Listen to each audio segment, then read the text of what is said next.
Hey, what's going on, y'all? What's going on? Yes, it's Mizzle 14, y'all.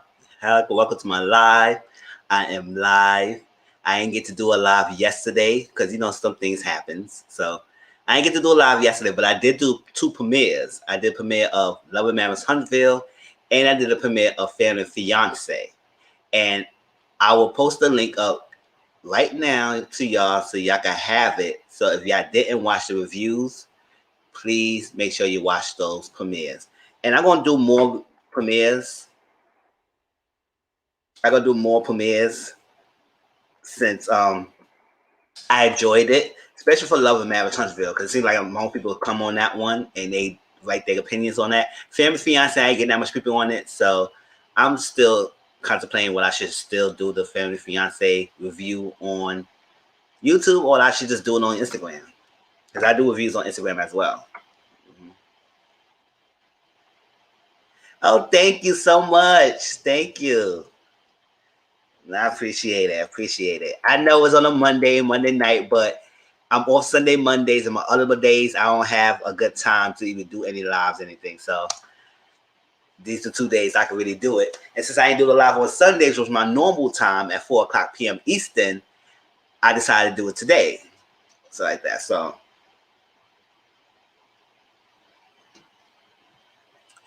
all right, y'all. So I have invited other people to do live with me, but if they don't come in, then I'm still gonna give y'all a show. I'm still gonna give y'all my opinions. Still gonna give y'all my personality in these reviews, and I'm gonna give y'all a good live because I did one yesterday. But usually, how I start my lives, I do a show's update. So you give me updates of shows that I'm Yes, I'm excited too. I'm excited too. Cause these two Love and Hip Hop and Potomac was something. So we will get into that, y'all. We'll get into y'all. And I have other people, but if they don't come in, then I still gonna do it myself. Let's do the show's update. People on Facebook world, I share is live streaming in Facebook as well. You enjoy my content, please go to YouTube channel. Hey JW, how you doing? What's up? Go to my YouTube channel and type in my name, Mizzle 14, and subscribe and hit the all notification bell so you'll be notified for all my videos. I do upload consistently on a weekly basis. I do upload usually Catfish, Encore, Love and Marriage, out of Instagram or YouTube. So I do reviews every week, y'all. So y'all go continue to get content. As long as y'all continue supporting, y'all will keep getting content. All right, so let me share shows update.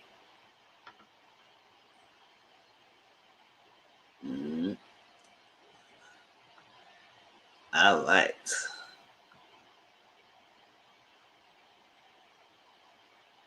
Hope y'all can see that. All right.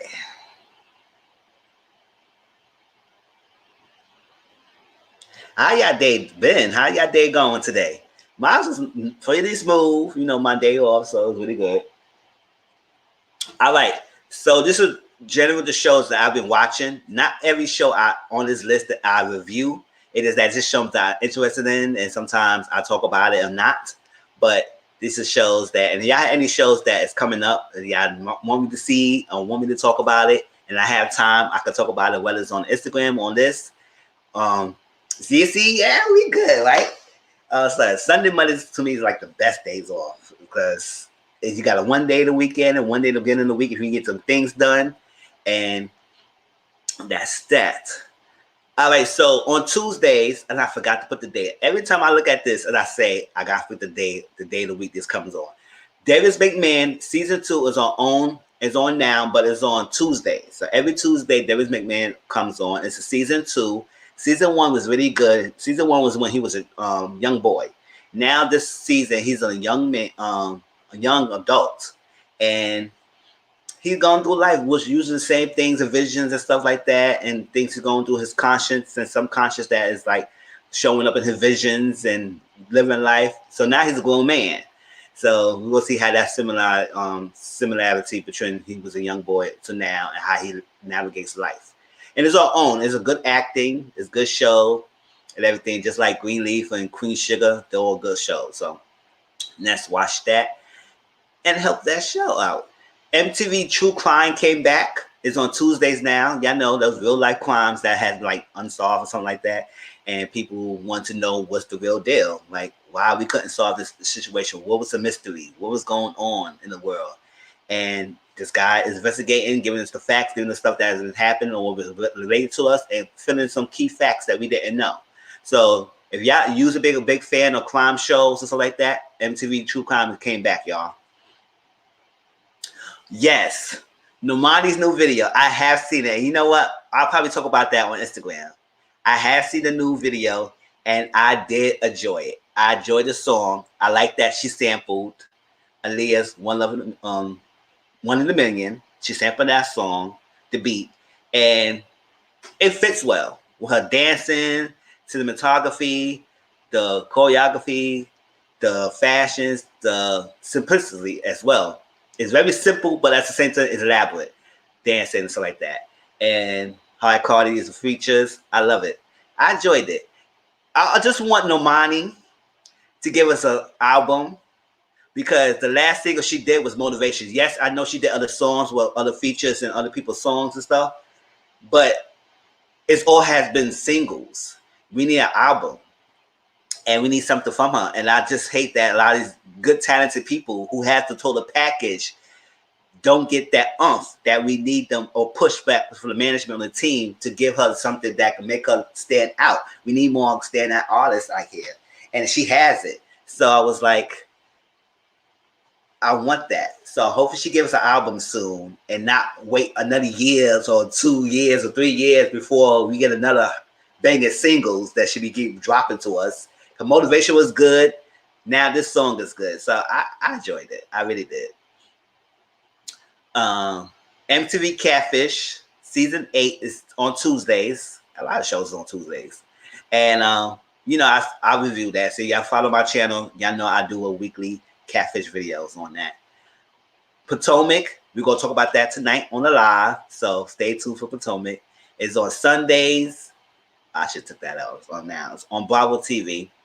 Sisters, BET Sisters is on BET. It's on Wednesdays. It's a good show. I mean, it's okay. It has its moments. It's okay. It's good when it can be. All right.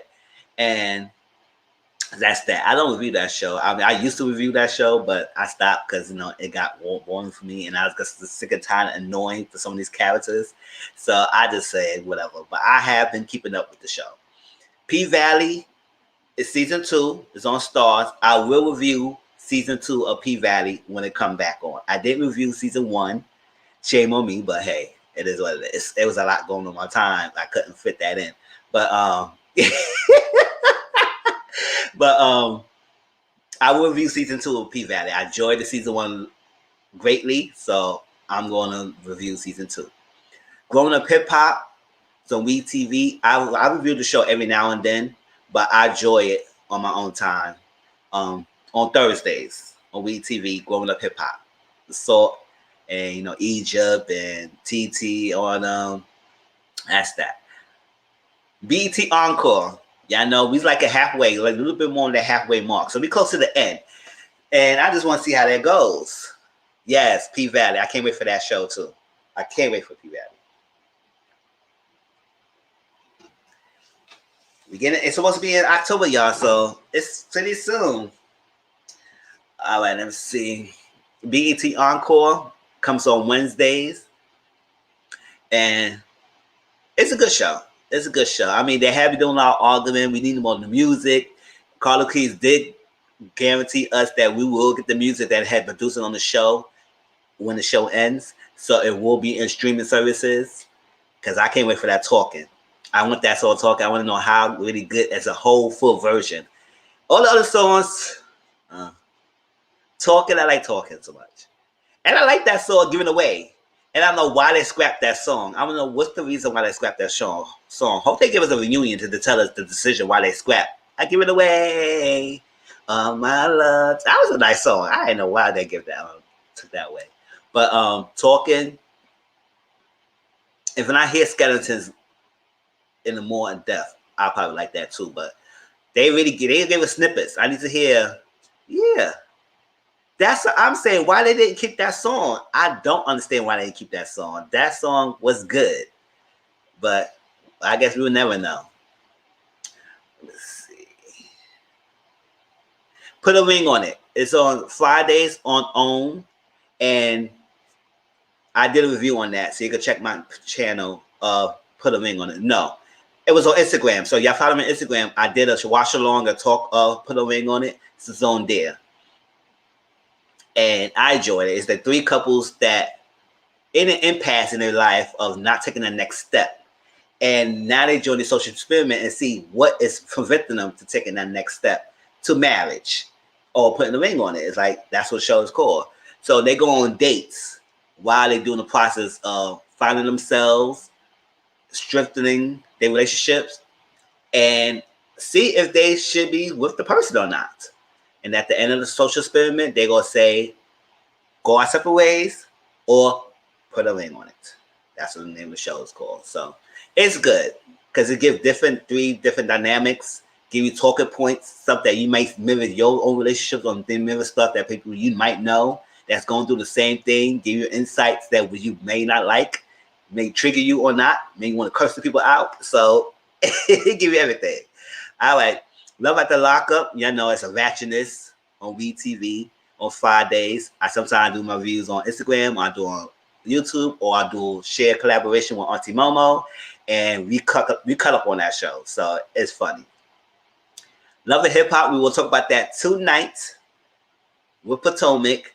So yes, we will get that done. And it's on Mondays on VH1. And Married at First Sight Houston. I reviewed the last one that was in, I think it was Atlanta last season. And they said season 12 was the worst season ever in Married at First Sight history. It has been aired. Now we're on season 13, and season 12 was the worst. So it's like, hope they pick it up and do better in Houston and everything. And I did on my live, I did the casting update. So check that out. Let me see. What else? All right. Family Fiance. Family Fiance is another show I reviewed. And I did that. I shared it on this link here. And it was a good episode this past Saturday. So it's on Saturdays. It's like couples who got engaged, but their family is not on board with the engagement. Or probably they know. It's in the way. So they spent 3 days in the relationship in the house with a relationship expert named Tracy McMillan, and she helped them do the navigation. She gave them activities to do with their families, and then hopefully they bond and get a strengthened, deepened connection and get to know the spouse better. And at the end of the 3 days process, they get the blessings or not for their family members, and then decide whether they still continue to be engaged and move on for the wedding or call it off or call it quits. And most couples continue on in the marriage, but we had some couples that did call it quits, like that, or put a stop to it. Love and Marriage Huntsville, one of my favorite shows. I did a review on that. I posted a link on it, so yeah, I enjoyed that. I premiered that. And Power Book number 3. Now, a lot of people saying that the first episode on Stars. I'm tuning now that you and I watch. Yes. See, yes, I got it.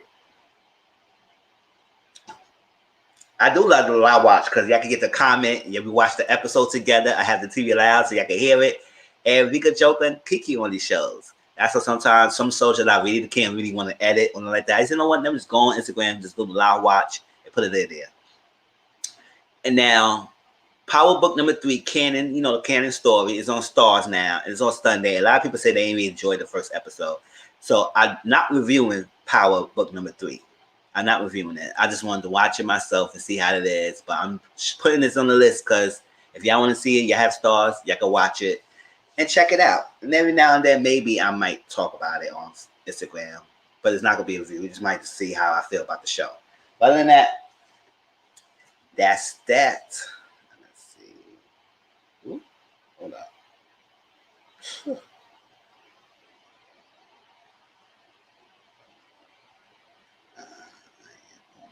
Hold up, y'all. All right, so let's get into, let me stop this. All right, let's get into Potomac, y'all. Potomac came on last night, and let's jump right into the show and everything. Like I said, some people might come join me, like Auntie Momo or something like that, but they don't. Y'all still will get me to do my review. All right, so it started off where it ended last week. You know, Karen and Giselle was going at it. Karen told Giselle, your Ichi Yaya down there, it's a fire box right now, and you burning people. So you need to get that together. And you in Sing Sing. Now everybody want to know in this episode what is Sing Sing. And you know, quiet as kept, Karen didn't know what Sing Sing is, so she had to look it up herself. So she said she just threw it out there because it sounds nice. I said, Karen, how you gonna say that? I was like, you just gonna throw the name out there because it rhymed with the fiery box, so you thought it sounds cool. I was like, girl, you didn't know what Sing Sing is yourself, and you just said it. So everybody was like, Sing Sing, Sing Sing. If y'all know Sing Sing is a correctional facility. Don't know what state it is. I don't really care. All that stuff, but it is a correctional facility. It's a prison. All that stuff. So I was like, oh, we hear that Giselle with this prison, y'all. Sure, that would be something. The word on the street. I have been the word on the street. It is in a correctional facility. Yeah. So I was like, child. Let's see. So Mia, while they was going back and forth, yep. It is a correctional facility. And Karen didn't know. She had to look it up afterwards because everybody was asking what it is. And she said, don't worry about it. She just went to another subject. So Mia, she said, yes, y'all going back and forth, but yes, you said that with you and y'all going back and forth and you're having an argument, but I'm a good judge of character. And Giselle got a good heart. So Giselle said, oh, I like Mia already. I like Mia. I said, Mia, Giselle love people who kiss her behind. So you got to tread lightly with Giselle. Tread lightly with that girl because she is not to be trusted at all. But so Wendy, and we'll get on Wendy too, because if y'all don't know, does Wendy looks or sound jealous of Mia? I don't know what happened. What is the issue? But that Wendy sounds very pressed about Mia. And I don't know what is the issue. Since Mia walked in the door, Wendy has an issue with her. And she even said nothing. She just had an issue. So I was like, what is it? Because she's Karen's friend or something. So Wendy was like, I can't believe it. Is that your friend? Are you supposed to have loyalty to her? Because how you have loyalty to Karen and then you gonna say Giselle got a good heart? Are you supposed to be a friend? And I was like, this is the thing. Now, how y'all feel?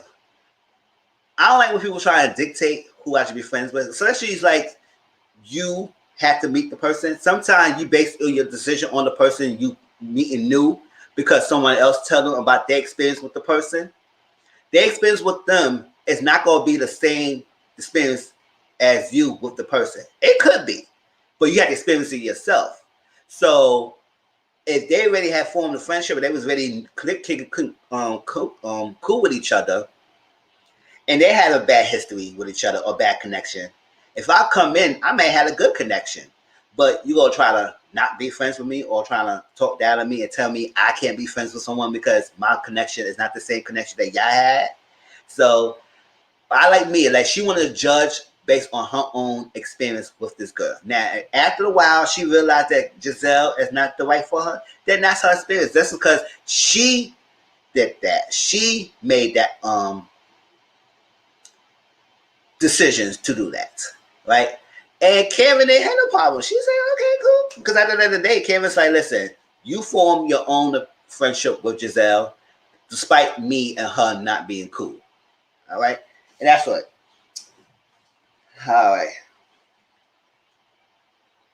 So, Karen said the initial breakdown of her and Giselle, and if y'all watch Potomac like I watched, I just watched this since season 1. That scene that Ray had with Giselle, when Ray was telling Giselle sound good advice. You got to find a man you can really connect with because you can't rely on your beauty too much. Beauty fades. So you need to find a connection with someone who's deeper than a physical connection. And he told her straight facts. Yes, because if you rely on so much you being handsome or pretty and you don't get no substance, that's not gonna last long. That's not gonna last long. So you gotta have that. So yeah, he was trying to do her something. And then she said Ray could go have 6 feet under. They didn't even deal with M.I. Beauty. I said, they ain't know what you.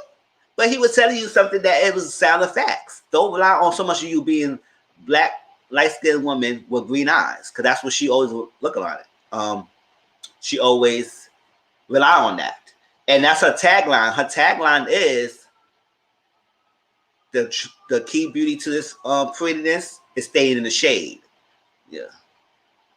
Yes, when it guys or like Cardi B when it comes to Mia. What's the reason? That's I say, J. Dewey. I say, what is the reason, Wendy? What is the problem of what is your issue with Mia? I don't know. She had a stick under her mud and her behind with Mia for no reason. Maybe because Mia outclassed her with the surgery and everything. And I like how Mia is being truthful because Mia in this episode and last episode, she say her truth, but it's funny. You can't help but to laugh at how she delivers her truth. And it's so funny. I said, why you threw it out there like that, Mia? It is funny. So maybe people might feel like it's offensive by saying out there. Or say, damn, you just put it out there good like that? Yeah. Hey, 313 Yolanda, how you doing? Yes. I don't know.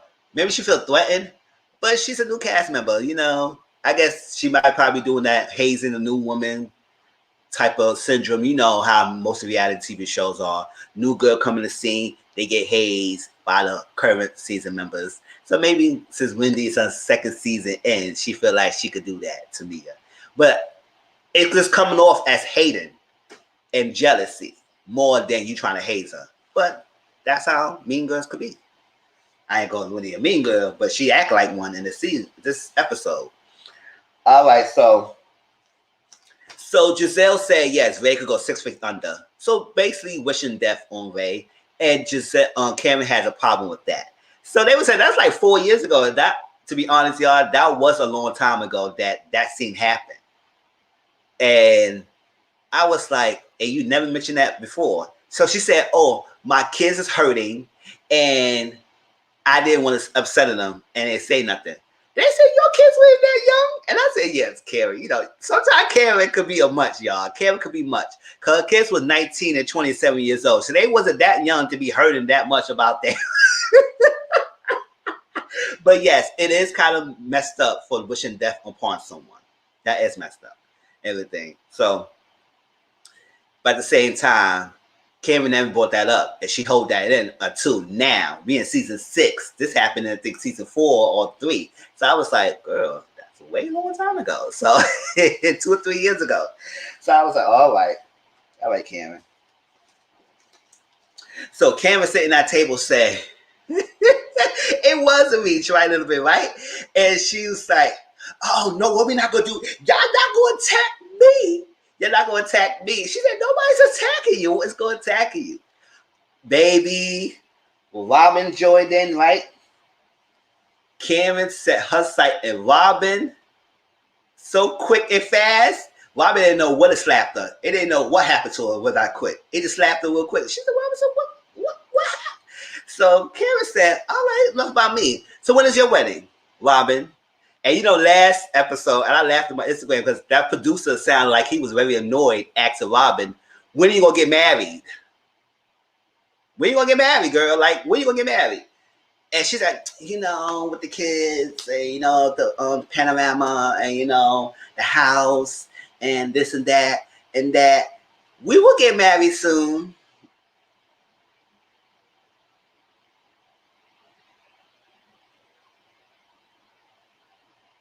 Girl, like I said in my live, you have us waiting a long time already. We don't care. We don't care. Karen had the time. She had time today. She had time that to the scene because she said, y'all gonna keep coming at me. I'm gonna keep coming at all y'all next. And she definitely let it Rob. She said, when you gonna get married? And she said, after COVID. I said, Robin, you don't even know COVID is panorama. is not going anywhere. It's not going anywhere anytime soon. And we just found out we got a new strand coming out here, y'all. It's a new strand. So it's like every time we come, when we blink our eyes, there's a new strand coming on. So it's like, hey, Tracy, what's going on? Oh, I'm sorry. I'm supposed to be highlighting your comments. I ain't highlighting your comments. I just reading it. I'm just loving talking. Came out of time. Hey. Robin is a lesbian. Juana is her bed. They just roommates at this point. Ooh, Robin, because it's built like a linebacker. Sure. So she said, oh, I have a real relationship and a real wedding. So get it together, boo-boo, because your relationship is not real. It's fake. And I said, ooh, Carrie just jabbed at Robin real quick. Like, Robin didn't know if she could slap and know tomorrow that quick. And she threw shade at Robin real quick. She said, oh, I have a real wedding soon. And we're going to be married. So, what is yours? What is yours again, boo-boo? Because you talk about me. What is your wedding? Did Robin get pregnant? Listen, I don't know. No, hope not. And did she announce that she's pregnant on social media? Because I don't follow Robin like that.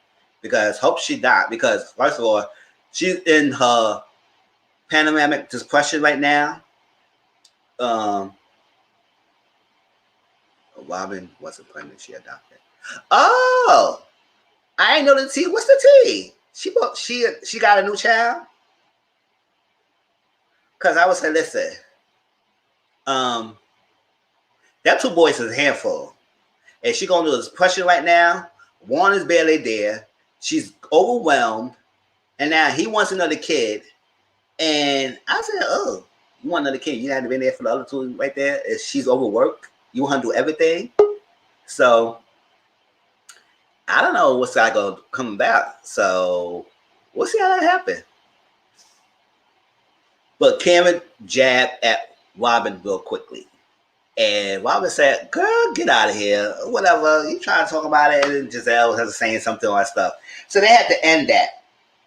And Wendy said, we got to calm down. It's too much arguing. So she got up and showed her booty. She got her booty done. And now, who asked her? Well, Robin asked Wendy, did you get something else done? She never said yes. Do Robin give you bisexual tease? Oh, you're not. He's on. Did she give us bisexual tease? I don't know. It just, Robin does look a little mannish a little bit. She does. But I know she loved her Sawan. I was supposed to say she just loved him to death. And she just can't get over it. And she will wait 1,000 years before she get that wedding. So I don't know. She just loves him Sawan. But she looked like she could take down a female anytime. But she looked like she could take down a female anytime. But she just loved her wand so much. So Wendy showed her booty, and she said no. So Robin said, I asked you, did you get your butt done? And she said, no, I just want to reveal it in my own time. I said, okay, so you want to outstage Mia. Because when you was trying to shade me and say, listen, you did this. You look like you got some work done. What you got done? And Mia said, listen, I got my nose done. I got my mouth done. I got my butt done. I got my boobs done. I got my tummy tuck. I got the yoo-ha done. I got everything done. I get things every 4 weeks. And she listed a long list of stuff that she got done. Botox and everything. Fillings. And so Wendy said, I got to reveal in my own time because this girl just outstaged me on my own house, all this plastic surgery she got. And so they said, oh, all right. So that's good. They're cool with her. And they said, oh, go ahead, Wendy. I said, all right, Wendy, you rock your body. And Mia was proud. Yes, Mia was proud. That's what I like. I said, if you got it done, so now your thing is not connected. So when you know you got work done, don't be afraid of it. Just reveal your truth. And I like that Mia revealed her truth when not anybody else revealing her truth for her. So she said, oh, yes, I got fillings, I got Botox, I got tummy tuck, I got my boobs done, I got my bump done, I got this done, I got my face done, I got all that stuff done. So,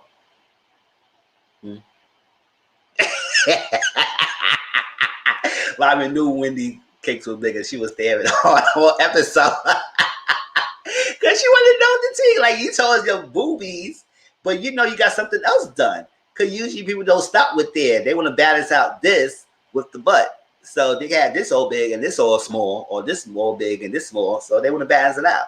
So obviously she probably would have got the work done. But she was saying, no, I ain't getting nothing else done. But yeah, she wouldn't reveal it. So she had to eat the cupcake, Titty's cupcake. And they said it tasted good and all stuff. So I said, okay, good. Now, we get more information about Mia. So Mia married to a guy named Gordon, right? She said when she first met Gordon and she knew he was an older guy, she's like, oh, I can't do that. That's my daddy. He's like my daddy. I can't date my daddy, but now she's cool with it. So yes, it was. It definitely was tasteful.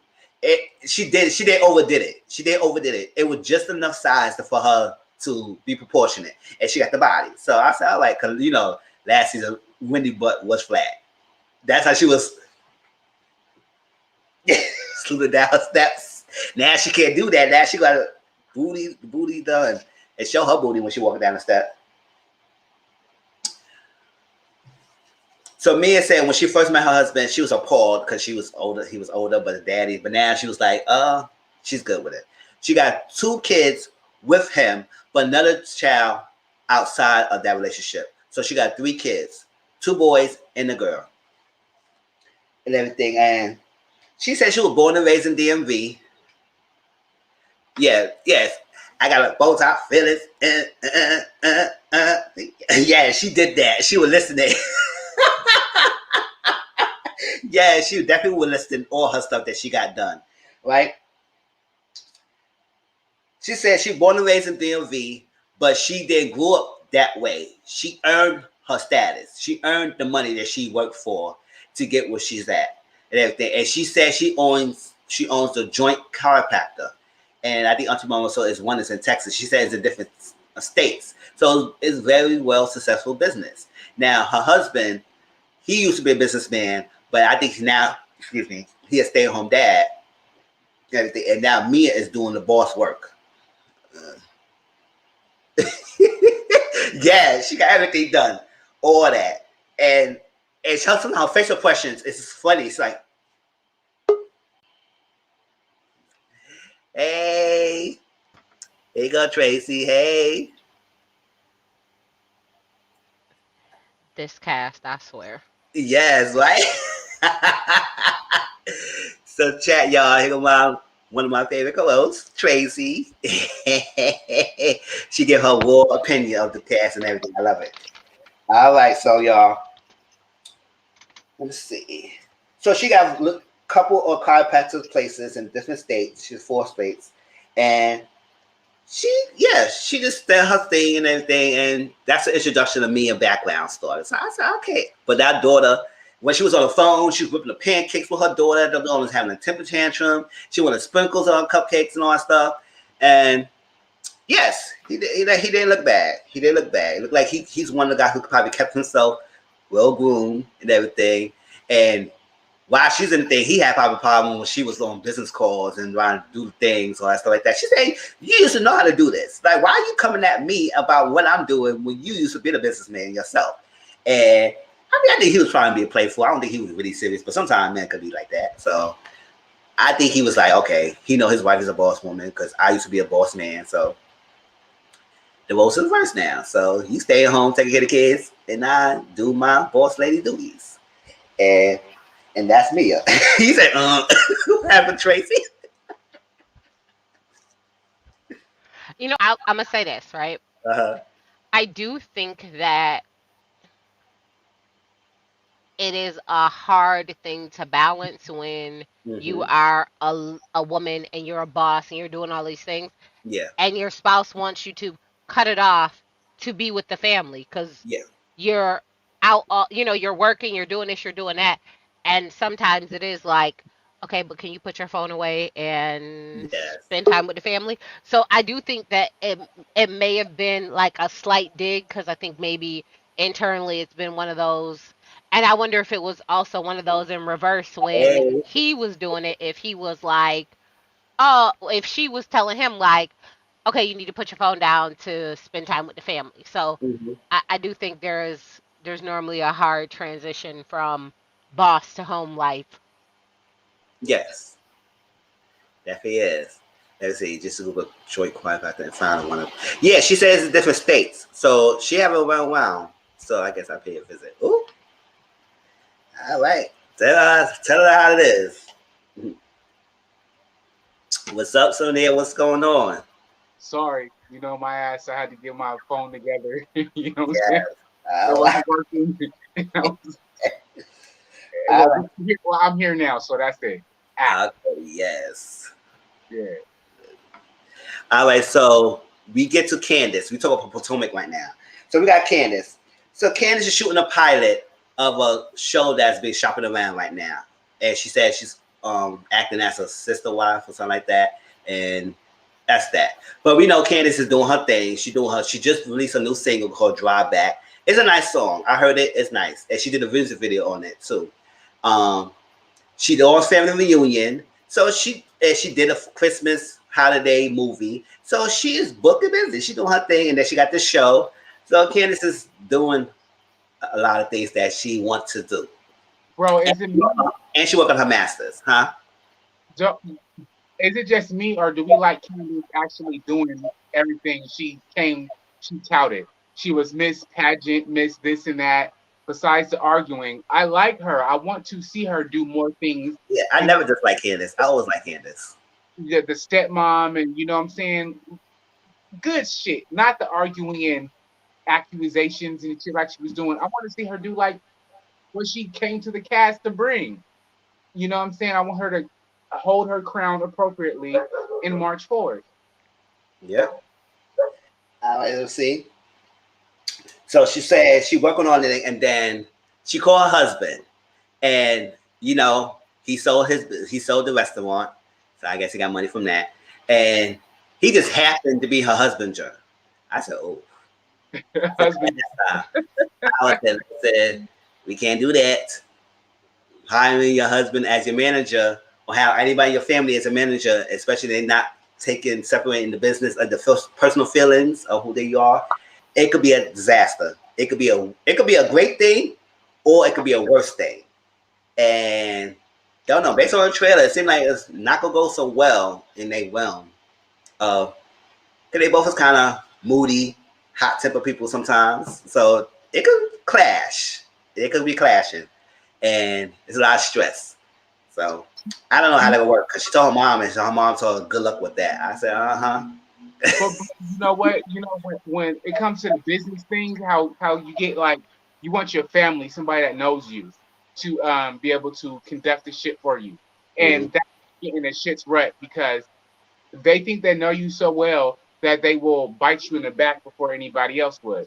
mm-hmm. You want somebody that you know to be your manager. So we can't blame her that much. You know what I'm saying? Because you want to trust somebody because this business shit is filthy. It So can.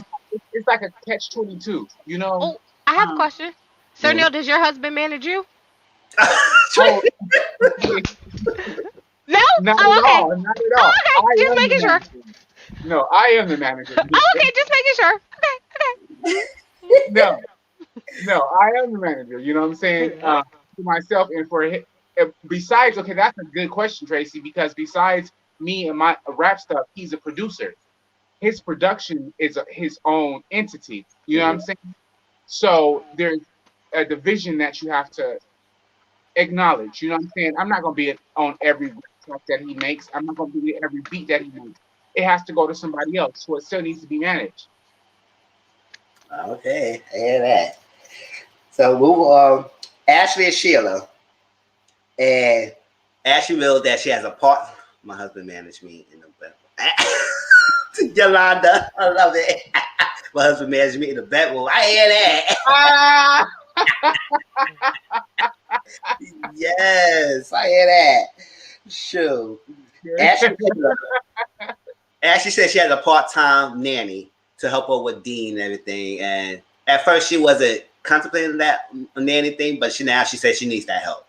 and she's part-time to get comfortable with Dean until her next baby come in. You know, she already had it, but right now she's still in her belly. And she tried to maintain her relationship with Michael. I mean, all that details, I don't need to go through I mean, she said she trying to maintain her sex life with him. He doing things that she can't normally do before. So we will keep it like that. Keep it lighthearted. But that's what she said she's doing with him. And then continue on with her scene with that. She says she want to take some placenta pills. And that. Now, I don't know nothing, but I know placenta how it is, but baby, no, you cut the placenta cord or umbilical cord on the placenta. Now, it's supposed to be good for you. Now, did anybody took placenta pills themselves before and you know it's good or not? Because she talked to her doctor about that. So I don't know how that goes out. I know my neighbor saved her placenta, made it into a soup, made it she utilized that shit. So I don't have ovaries, or I'm not extra, I'm not a baby. Yeah, about that. I was like, oh my god! I did hear people recycling placentas and using it and taking it in or eating it or something like that, but I didn't know. So yeah, it was a shock to me, but it's not new. It's historic of women using their placenta afterwards. So I just had to educate myself on it. I will say this: it was a hard no for me. uh-huh. But I definitely understand, especially with her having postpartum from Yeah. when she had Dean, because the placenta literally has all of those like hormones and stuff that you had when you were pregnant. Mm-hmm. Taking that and putting that back in your body will help to kind of regulate you, so you kind of balance yourself out quicker. So I do understand her doing it to try Mm-hmm. and help to make sure, her she doesn't, to try and prevent her from having as bad of postpartum as Yeah. she had before. So I do appreciate her trying to take every step and precaution that she can Mm-hmm. to be the best parent that she can be for her children and not feel emotionally undetached. So I appreciate that, that step of growth from her, or kind of trying to look at every possible way that she could, Yeah.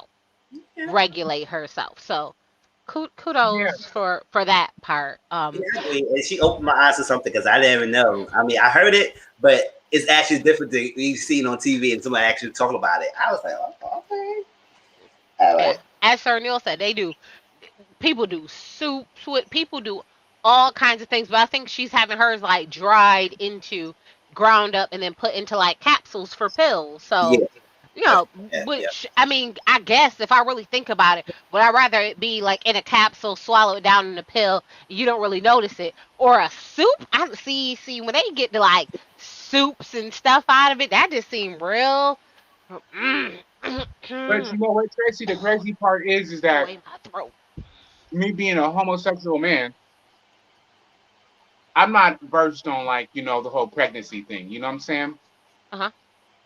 But when my neighbor started telling me about how she's going to save the placenta and stuff like that, I had to go do research.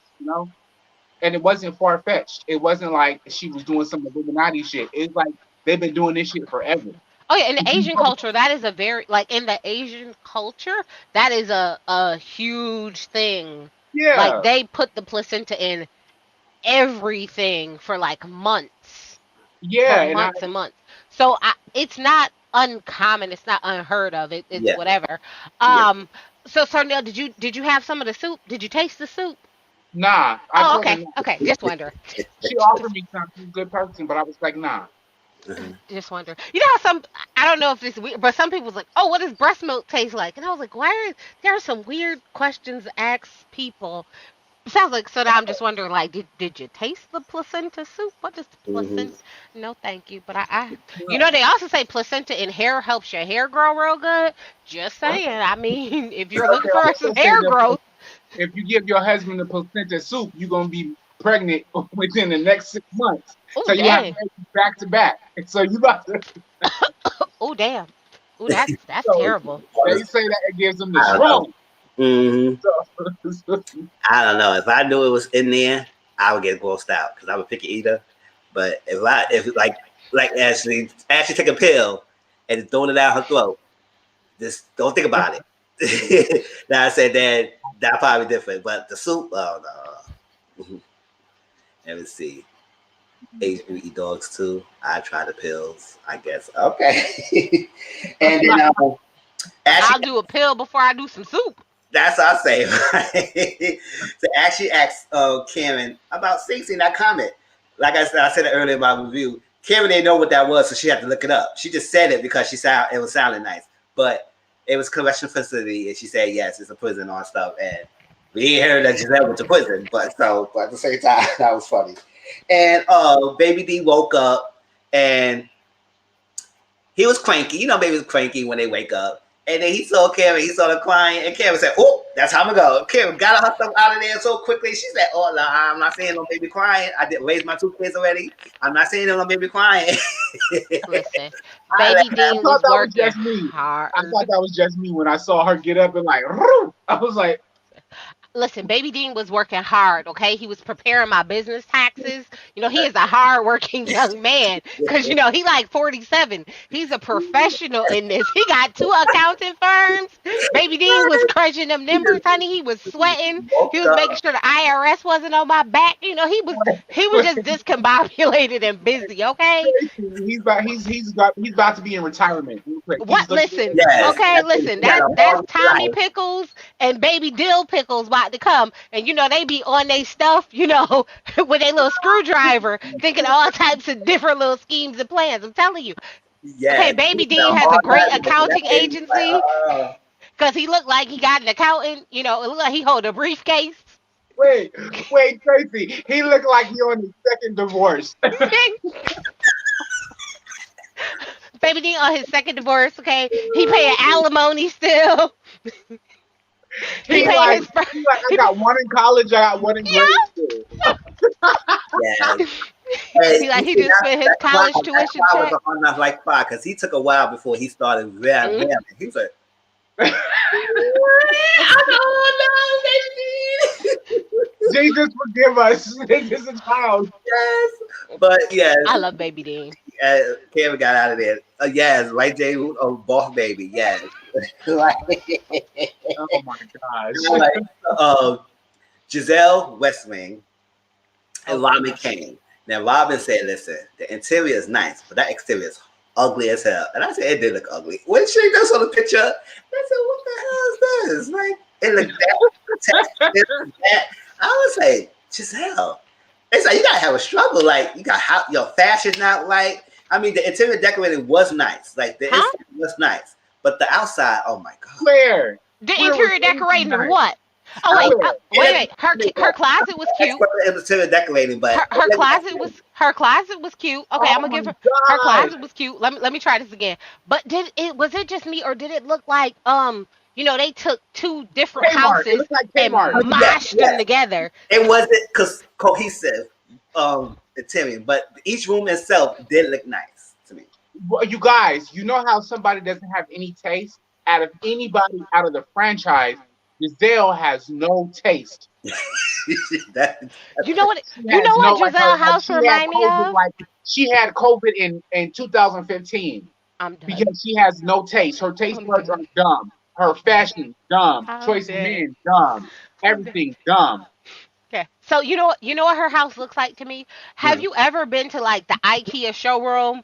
Or you know how it's like every time you walk, so it's all different, none of it goes together. It's It like, did oh, go that's together. that. And then you go into the next room and you're like, that's modern. This is contemporary. That's farmhouse. They don't mash together, but it's all in the same building. That's Yes. what Giselle gives me. It's like the IKEA showroom, just all No, Tracy, smashed together. the word you're looking for is staged. No, It's no, it's all not. it's No, it's all not staged. staged. No, it's not Yeah, staged. Cause normally people stage stuff to sell stuff so it's cute. So it ain't staged, honey. No, it's not staged. she's not It looks selling like nothing. She's not no, selling nothing. not at all. It's Yeah. the IKEA showroom. They just smash it all together. Cause it's like, how did you even come up with this? How? thought process, but okay, How? Yeah. girl, I'll give you. Listen, Each room by itself was okay. Yeah. Collecting his, Every yeah. time I see Giselle's house, all I can think of is Nene, where she be like, "Oh, not a white refrigerator." That's all I can think of every time I see Giselle's house. Like the ghetto. That's it.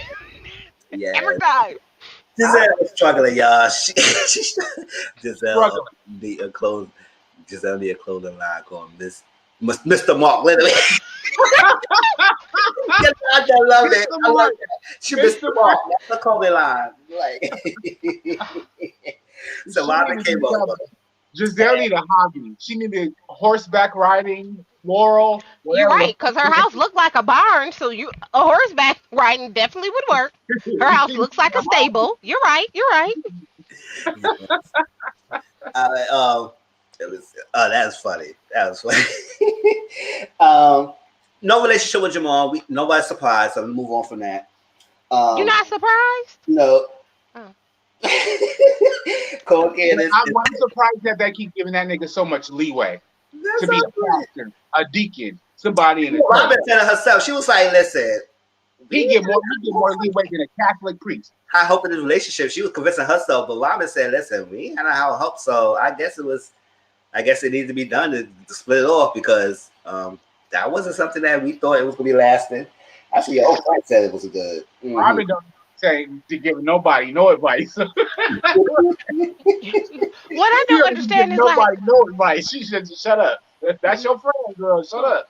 look, I mean, Simone Biles and her man got together during COVID, and they lived in and they made it work just fine. I mean, but I Simone guess it Biles just depends on whose, COVID relationship it is, because some COVID relationship seems to be working out just fine, and then there's just Giselle's, just there's Giselle's. It's Giselle. Mm. I like, so they called Candace and told her everything about the party. Candace had to go after she heard all the spill, all the tea. She was going all that. I said, I Candace. All right. But Giselle want Cameron to apologize. I said, girl, that's not going to For, happen. for That's not what? going to happen. I don't apologize. I said, what she need apologizing for? You at the dinner table and said, I'm going to speak your cheating truth, your whatever other truth she said, the truth. She'll speak all that truth to her, and you want her to apologize? That's not what happened. After you said wish death for her husband. Okay. Why does Giselle act like she's done nothing? Why does she act like she's like prima donna Always and act like that. Giselle always act yeah, like she's fake I've done angry. nothing to nobody. Why is everybody attacking me? Bitch, you keep up the most shit Yeah. out of anybody. And I love how Karen is like, she's a cougar. Not like a cougar like I would like to fuck your mom, but a cougar like, bitch, you come for me. Arr, I'm there. And I love how she stays on Giselle's ass. I appreciate that because somebody needs to stay on Giselle's ass because she just like act like nothing ever happens. Like I'm so oblivious and I'm throwing rocks and no, oh me, fuck her. So, I will say this. Um, I guess if Giselle deserves an apology from Karen, Mm-hmm. it would. I'm trying to understand why she is owed an apology. If Giselle herself said this episode, he lives in the phone. So She did say Karen that. didn't say anything different than what you said yourself. She did say She that. She just did said say it the phone. first. Yes. She just said it first. So, And I that's true. mean, That's true. technically, w- what is she apologizing for? Oh, for telling your business before you got a chance to? Was that what she was apologizing? Because I How guess if about you phrase it that way, then maybe I could understand. But I was trying to understand what like Karen needed to apologize for. how about Giselle should put all that energy towards Jamal and ask that nigga for an apology? But I mean, She needs to put him on, and he needs to give her the formal apology he's looking for from everyone. no, I mean, she said it herself. What season one? Cheater, cheater, pumpkin eater. Yeah, So she said didn't it. Giselle? She said So to I say don't that. Yeah. understand why you are doing apology for something that you said out of your own mouth multiple times why does someone else need to apologize for saying the same thing that you said? Like, It's called accountability. She's not accountable for anything that she says. Just like I said, I'm gonna throw rocks in this glass house, and oh, I didn't throw the rock. Hide my hand. Mm. That's who she is. Yes.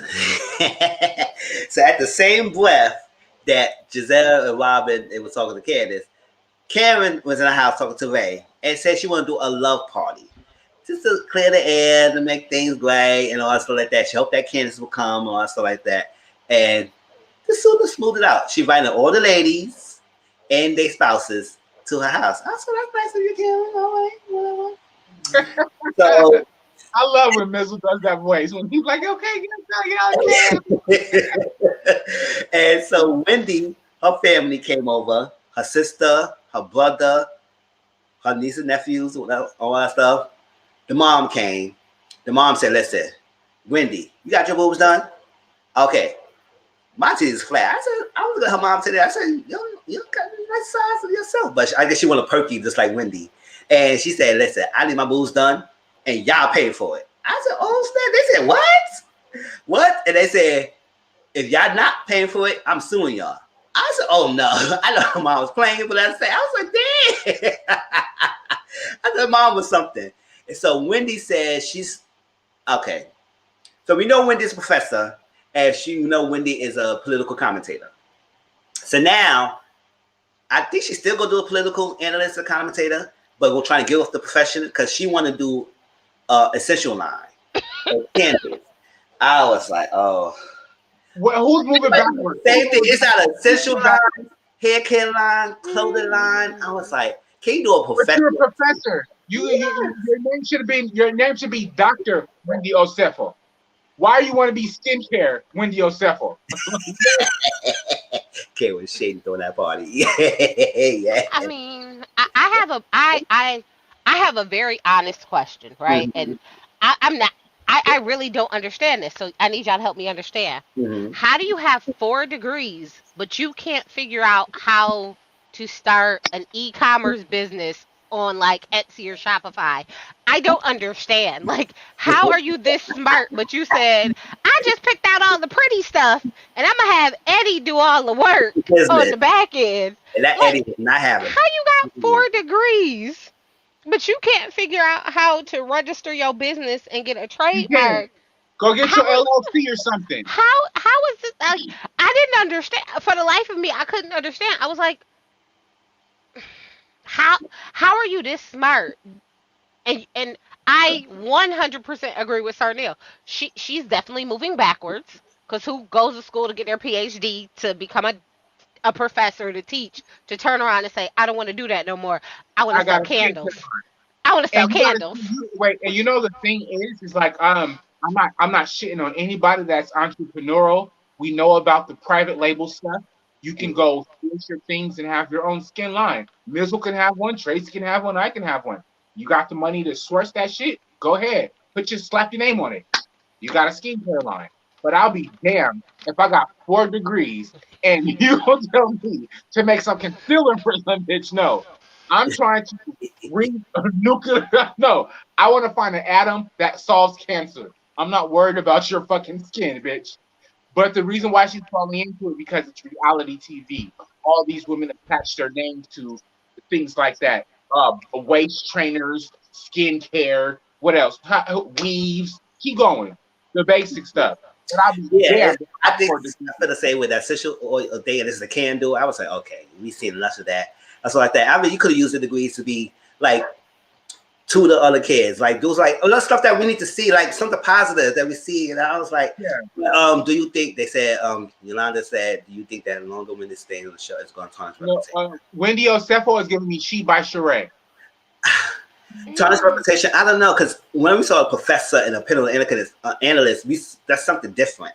I said, okay, we got a person about to be tenure, all that stuff, and then when you get tenure, like you said, all that stuff. It was like that. Whatever she could teach the people. I like that thing when she had that event last time. She was talking to people about the voting stuff. That was nice. Yeah. I like to see different things like that. That was way more appealing. That was way more appealing than, I'm coming, I'm getting my boobs done. I'm lying about my butt lift. I'm lying about this and that. I think there's so much more there's so much more worth in her professor, black woman. Oh, you know what I'm saying? There's more worth than that. And I think she's belittling herself just a little bit for like the reality TV shit. That's why I said I'll just get into her. So ruin her reputation. If she allows it, then that's on her and everything. And that's could be too much because she is coming off a lot of jealous and mean spirited and doing a lot. And I said, Wendy, I said I like you, but you doing too much, girl. You doing too much. So, And huh? Yeah, exactly. okay, Social media. you know what I think? You know what I think? Wendy is all right. So I think two things with Wendy. I think two Mm-hmm. things are true at the same time. Yeah. One, I think Wendy is going through like a midlife crisis. Okay. I really, I truly do.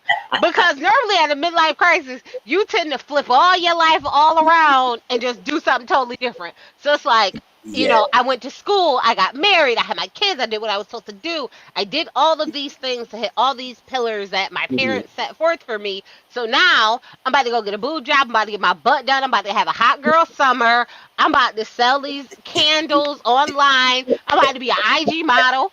Okay, Yes. okay, walk with a waddle. Like she And about that's to go the do that right there. So she about to do that because she's having a midlife crisis. I also think that if Wendy would have presented it instead of saying, "I don't want to be a professor anymore. I want to now sell candles." If she had just said, "Listen, this is a hobby of mine. This is something that I really love. I'm really interested in. I think I want to do this when, I'm not teaching. I think I want to, pour yeah, into on the this side, as more money. something else. Yeah, as, as something else in my entity, you know, like That not would have been a lot more necessarily admirable. a That would have fallback, but been just because it's a hobby, it's something I love to do, it's something I'm interested in, it's a passion. People have careers and passions. How many times you see somebody who's like a business owner and they play in a band, because they love exactly, music, they love whatever, but they exactly, own this business, they do these things. It is what it is. exactly. So to me, I No feel lie, no like lie detected, no lie it's detected. one of those things of one, Wendy's going through a midlife crisis. Mm-hmm. So is she ready to have her hot girl summer? I don't blame her. Okay, sis. You had your kids, you got married, you got your degrees, you did what you were supposed to do. You want to take a little time to reset for you. That's cool, that's fine. No problem. But I'm gonna need to make sure that you and your 4 degrees is not on the same level as Robin, who's selling hats in a townhouse that I could afford. Like, sis, you're lowering your brand to be like Robin. Like, come on, Wendy. Like, why Come are you gonna on, fall on the same exactly. platform as Robin? Like, come How, on. how, How you do that, sis? how, how, Shameful. how? Girl. That's what I was saying. So a lot of acts she could fall back on her degrees if she get fired, but will you expect her as a professor at And this and point? how can I Robin cannot create a house? What is the construction shit she's doing? That house is horrible.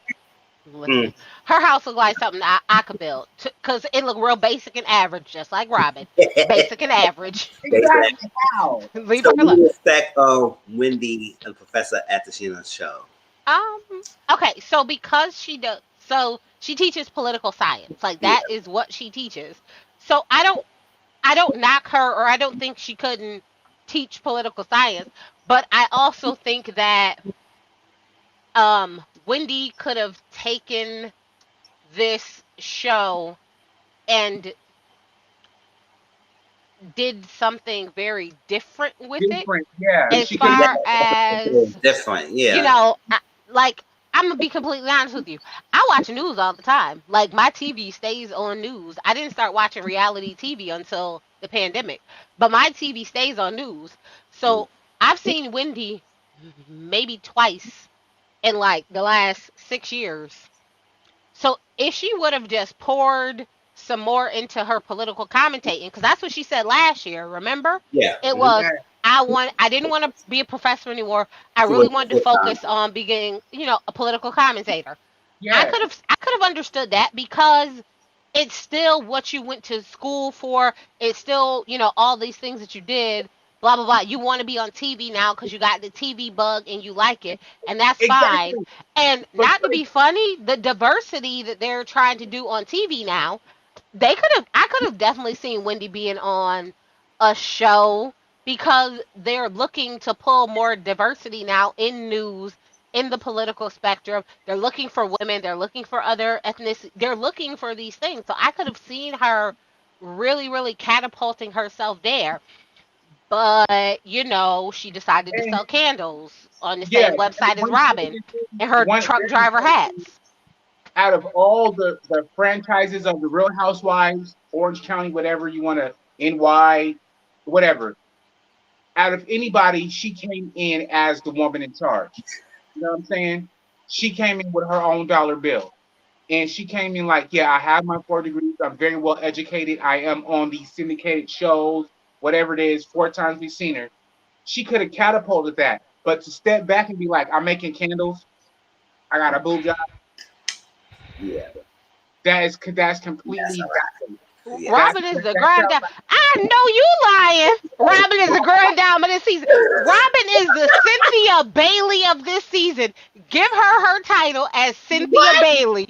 She is Cynthia Bailey. Yes, she Martha. is. She a pretty face with nothing else. Give her the grand dame. The grand dame. Okay, I will say this one thing. Not for I Cynthia I Bailey. I will the Cynthia Bailey 100%, a pretty face with nothing behind it. Don't I love Cynthia? Don't get me wrong, but she's a Cynthia Bailey. Everybody plays their part. She the Cynthia. Well, just let her be. But I will say this: I wasn't expecting Robin to say anything bad about Giselle's house, so I give her a little kudos for putting in the little dig. And then when she said, why, when she said that about her and Jamal, I was like, oh, okay, let me find out. She, throwing little jabs Yeah, here and she They there. was. had the Yeah, same she was. contractor. They had the same interior designer. Their taste is like white people. That's why they're Yolanda's going on. She said Giselle's going on. She getting y'all Listen hyped here. up. Okay, At so this point, you trolling me. You're trolling. You gotta be, cause I don't listen. I'm normally neutral about all shows because I don't care about none of these folks. I don't know these folks. But I have a special spot for Gizzard Neck that she just irks my soul. So if Karen keeps her stiletto on her neck all season, I'm cool with it. And if Wendy want to join wait, and put wait. her You stiletto on say there too, gizzard neck? Wait, the get gizzard neck. Wait, you missed the gizzard neck. listen, okay? If they want to go, listen, She got I'm the all gobble here gobble. for She got the what? gobble I'm gobble. all here for it, but I can tell you right now, I will say this: Giselle is the Kenya Moore of this show. Wait, Absolutely, 100%. can we talk about her leather blouse she had on at the table? Lord Jesus. Can we talk about the leather blouse though? Like, who wears that? Was she chafing right here? Was her look at her breast hurt? It was like too much. It's like she has no taste. Who told you to wear that, baby girl? Who she said never put did. that on? Season 1, she never did. Yeah, season 6, we still didn't get it right. I like. You know what, Yolanda, we're gonna move on, but Yolanda's funny. No, no, No. no, no. Okay, listen here. Okay, Yeah, I do. I want Monique no, back. You're right, Yolanda. I want no. Monique back. If Monique was back, she I would be don't. back. No, No, I come do on. not. I do. Let me tell you why I don't want. I don't want her back. Not because like her and her husband, their kids aren't a good story. I don't want her back because I promise you, if I have to see Candace with one doggone folded Kleenex, I'ma lose my mind and pop my buzzer. So Wait, absolutely not. this Leave is it how it is, cause wait, I just can't. I wait, just wait, cannot leave it. wait, Leave it be. Tracy, Tracy, Let her Tracy, go. Tracy, Let her Tracy, go. I can't. I Tracy. listen. Look, look at me. I I mean, cannot. I mean, I'm not crying, but I'm crying. I'm not crying, Yes. but Oh, I don't. Oh my god, Damn. all right. she did that like the whole last season. It was a lot, I'm not but crying. no denying what she was going through. So let's go on. Let's do Candace. So Candace was got the invitation because Cameron sent an invitation to everyone, and she Giselle threw it away. She said, "Oh, I'm not going to this. I ain't gonna go because you got no man to take with you. So that's where you throw it away. So that's done. You could have still went by yourself, but whatever." Robin not going because Giselle's not going because then Karen digged her out, dig on her under the dinner table. So Robin's feel type of way about that. And I think Warren said he was going anyway, so that was a done deal. So they two didn't come. Candace said she just she wants to make the connection with Karen, but she just wants Karen to recognize her feelings and what she was going through, all that stuff. Lord And Jesus. from last season, now everybody's feelings is valid. And what happened for last season? Like I said, I'm not going back to last season, so we're done with that.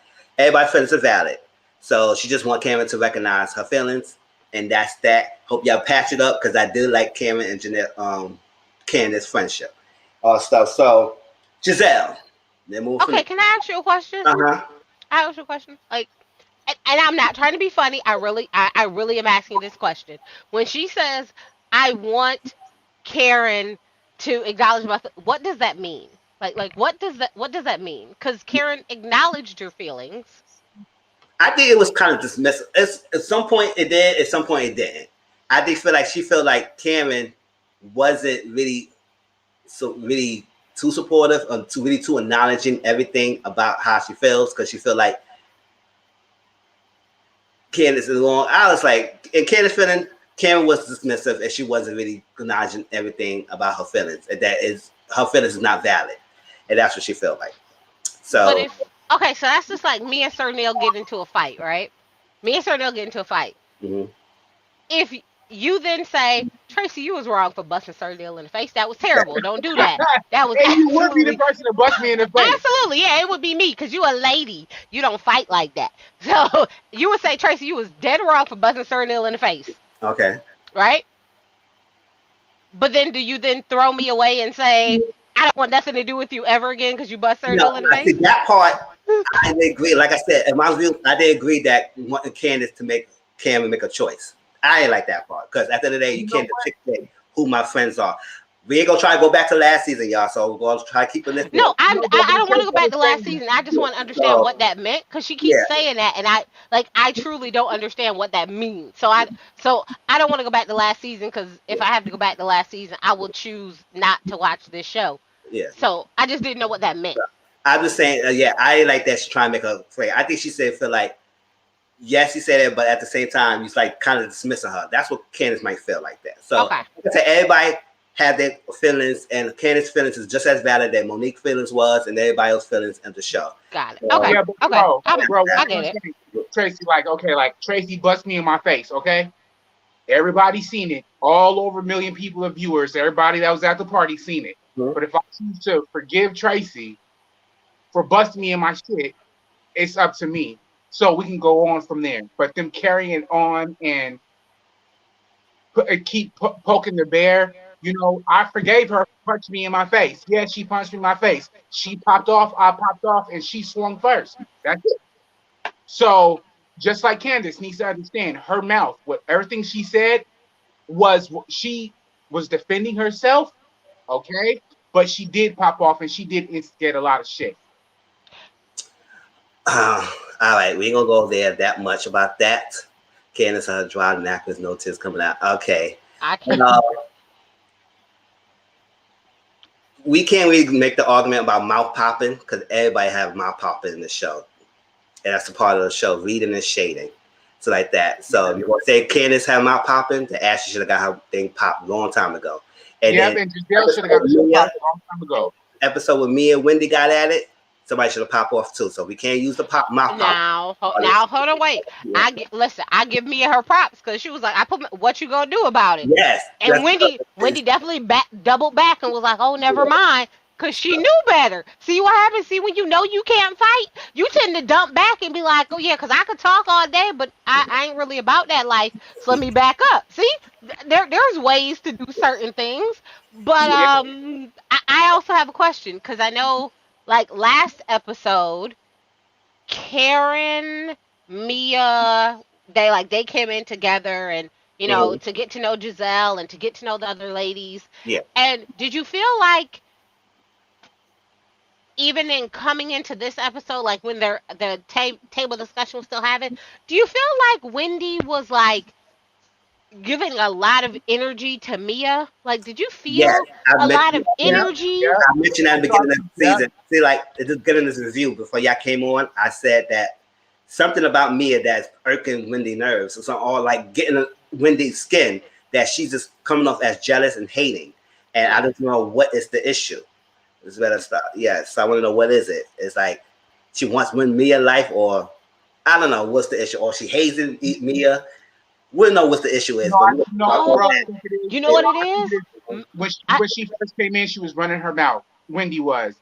I'm this. I'm this doctor. I'm that. You know. And we see now this on her second season. Now she's put herself down to the totem pole, and she sees that someone that can balance the two. You know what I'm saying? Like the girl, she has a mouth on her. You know what I'm saying? She's presentable. But I would expect her as like, okay, yeah, I do got a fucking waist trainer on from Aldi Express. You know what I'm not saying? all the But express. yeah, but I'm a mom. So I don't she doesn't have any shame. But Wendy shows on her face in her hatred that she has shame because I got 4 degrees and I'm this and that. But she's trying to lower, you know what I'm saying? You get what I'm you get Maybe what I'm she saying? mad. Look, maybe she mad because Mia, living a hot girl summer or just a Yeah, hot girl lifestyle. yeah, Maybe that's it. Yeah. yeah, that's exactly it. And that's why she's like, I'm doing candles now, bitch. How you go from being a fucking professor to doing candles? I would buy a candle though. Listen. I'm a candle But you know connoisseur. what? You know what I the love ironic candles. part about it is, Tracy? I would respect her more if she was like really like making the candle. Like She made the box. if she was like back to like pouring wax, you know what I'm saying? And if She she was made the that's box. tight as fuck. But she's just outsourcing them. She She don't made own the them motherfuckers. box. She made the box. She She no, she made the put her name on the label. box. I'm She put her done. name on the Okay. box. I tried to help Wendy out. All right. Jeez, I All tried. right. I tried to balance it. So Giselle sat with her daughters, Oh and this God. thing was funny. Her daughters were racking on shaded and reading Giselle down. Like I said, Giselle, you can't teach this girl nothing if your freaking life is a shambles. Her daughter Grace failed the permit twice and everything, so she tried to pass it this third time. And then we talk about relationships. They said, "Man, you can't tell them relationships." She said she dated rapper, she dated athletes, all that stuff, She and dated a gangster. gangster and all that stuff. All her business.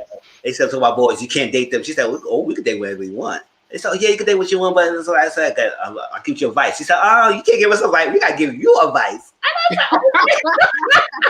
They ain't shaming her. And just had nothing else to say. I would say, uh-huh.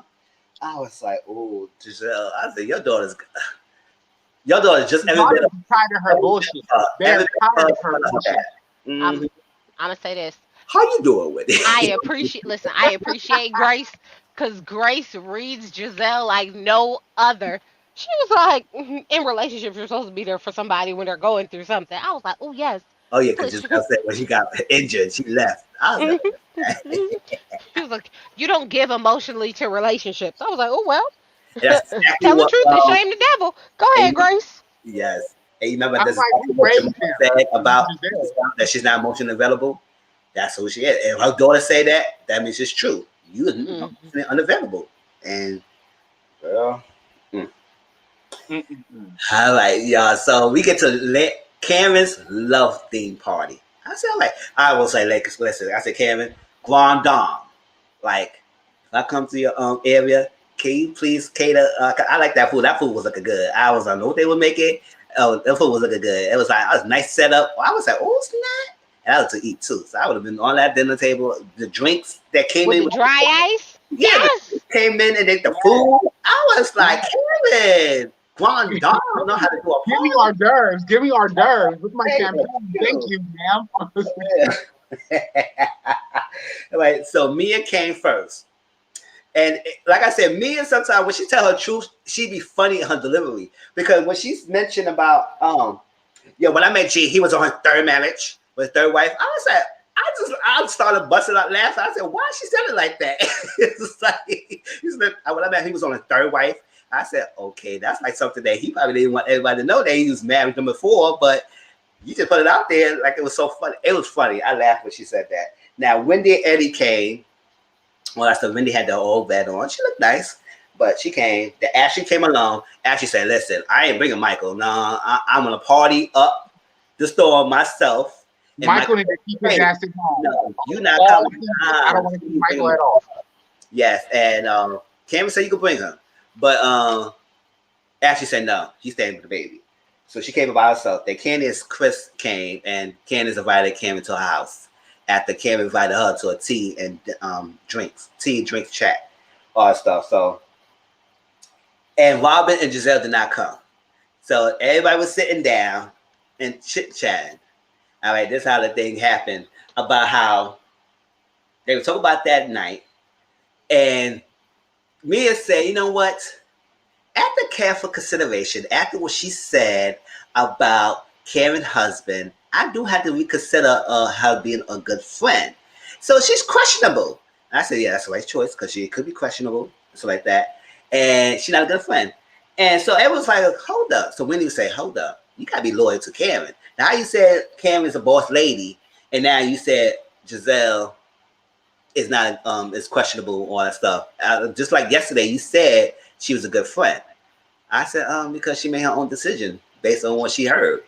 But bro, don't you think that Wendy is trying to get in where she fit in, i.e. the boob job, candles and shit? She's trying to get in where she fit in. So whoever side that she can land on, she's going to land on that side. Yes. But it coming off, you should catch a clue. Anybody that agrees with her, she's going to be a good friend. Well, yes, JW, you should catch a clue when your kids don't want you with their dad. Yes. They told you, they had a whole sign, do not be with my father. And she's still with him. So whatever. So, yeah, she said, why? Wow, it should be a loyalty. I said, Wendy, with this loyalty. I think they just love throwing that loyalty word around like loosely, like friendship. It's been loose in the show. Very loosely. You're I said, she just, like I said at the beginning, Mia came in. She had to form her own friendship with these ladies on her own. Karen not tripping about it because Karen was not upset about that. Now, I did forgot to mention that Mia did get Robin and Karen's number. She got their number, all that stuff. And now Mia saying Giselle's questionable. I said, all right. So Wendy and her got back and forth because you said Ashley was chiming in and then Candace was saying something and it was like, oh, well, I was trying to cool down the air because something that you didn't do because this is your house, you was the host.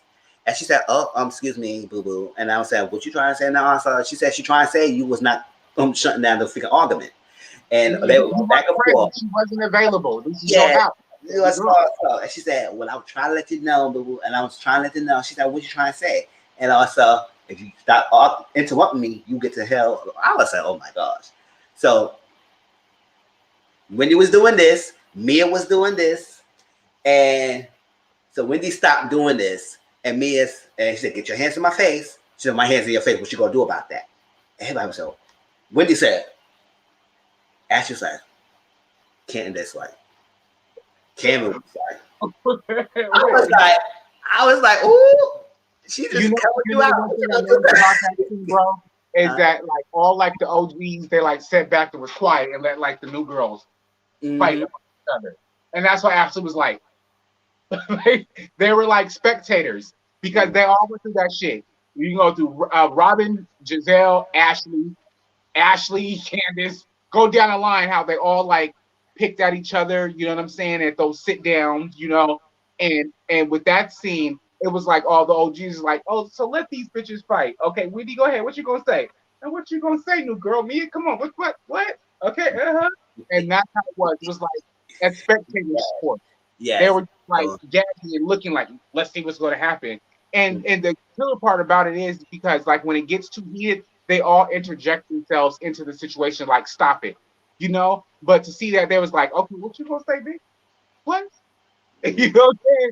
It was like it was pure reality TV. It was gold because they was playing their role at that point. What you say, bitch? Mm-hmm. Yeah. Yeah. It was a lot. And then Mia mentioned something. Like I said, she's just funny when she's delivering stuff. She said, well, all my 3 children was cesarean. Like I had nothing out my cooch, nothing like that. So it was all cesarean. She said, hold up. But you say you got your van stuff. She said, oh yeah, I got my van stuff. Because you know, he just beat down.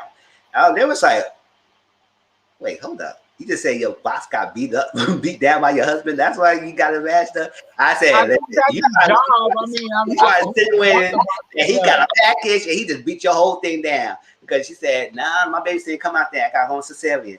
So they would say, damn, Candace said I came in 10 seconds and I already know what you did your batch already.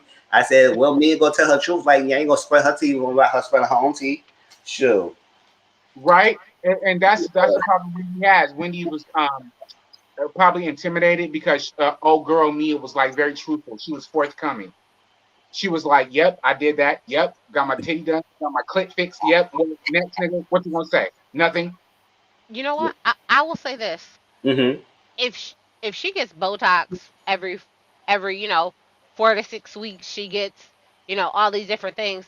Why would anybody be surprised that she get her nether regions touched up too? So, I yeah. don't understand why everybody like. If she told you she didn't, then you should be surprised. Like, really? You picked something you wasn't gonna work on? Cause I mean, not to be funny, she looked like Jen Shaw little sister. Like, So, it's well. a lot of work. It's a lot of work.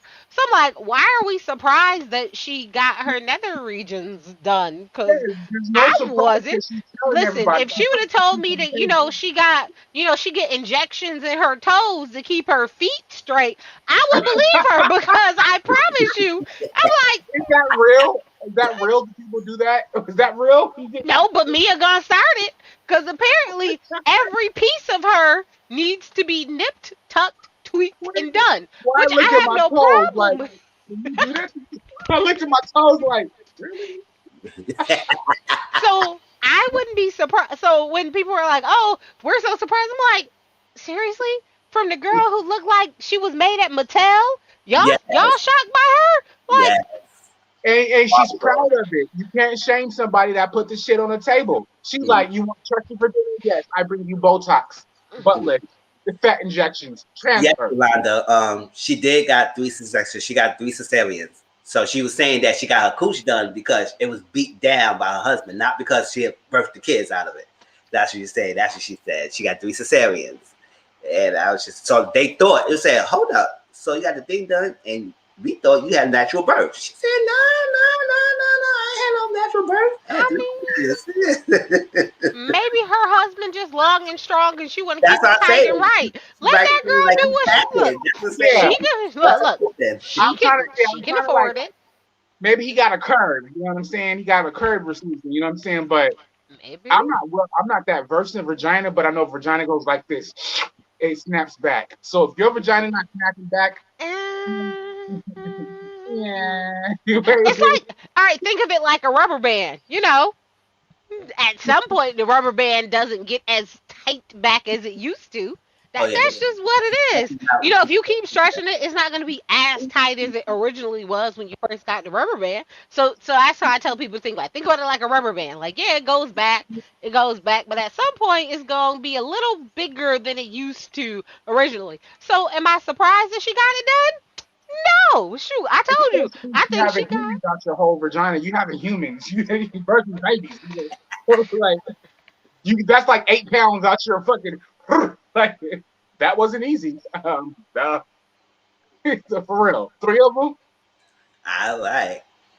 So the last scene, and this was interesting, especially that Wendy, because that Wendy was kept looking at figure Mia throughout the whole time, rolling her eyes, doing this stuff. Mia was kept looking back, and Mia said she insecure. I said, I do agree that happened. All right, so they played the game. What was that game? What's the name of the game? Because The newlyweds game. yeah, Little Red Game. That was to say because you got to match the answers. You got to match the answers, and if you got matched, anything. So they had a couple questions, but one question stood out and everything. I mean, they had talk about crazy place you got sex. People say the park, the Waffle House, bathroom, people kitchen counter, kitchen floor. And it's like when you first met your husband, they say sometimes it was a concert, some was like at work, and everything. So that was that. But the thing about the husband's thing, right? If your husband was attracted to another woman in the housewife group, who would they be attracted to? Now, y'all notice Eddie was about to put an answer down. And I think he probably put me or somebody he was going to put down. But she told him to change his answer because she didn't like the answer that he was wrote down. And I would say, you cheated. Like, you ain't supposed to feel like each other knows answers. So Ray said Katie. And Karen was surprised. I said, yeah, Katie is cute. Why you trying to play Katie? I asked her for that question. It's like that. Chris said Giselle. G said Karen. And Eddie said none. But Eddie only said none because Wendy had a problem with the answer he put down. So, and the only person I think she would have had an issue with is somebody she didn't really like. And I think the only person in the house she didn't like that much was Mia. I don't know if he was going to put Mia, but it did sound like that because she did say Mia name. So I don't know, erase that. I don't like that answer. You said Mia or something like Mia. No. And I was like, what? Don't you think that the question was setting him up for trouble from Jump Street? I mean, everybody answered the question. Nobody had an issue. Wendy, the only one had that issue. I miss Katie too.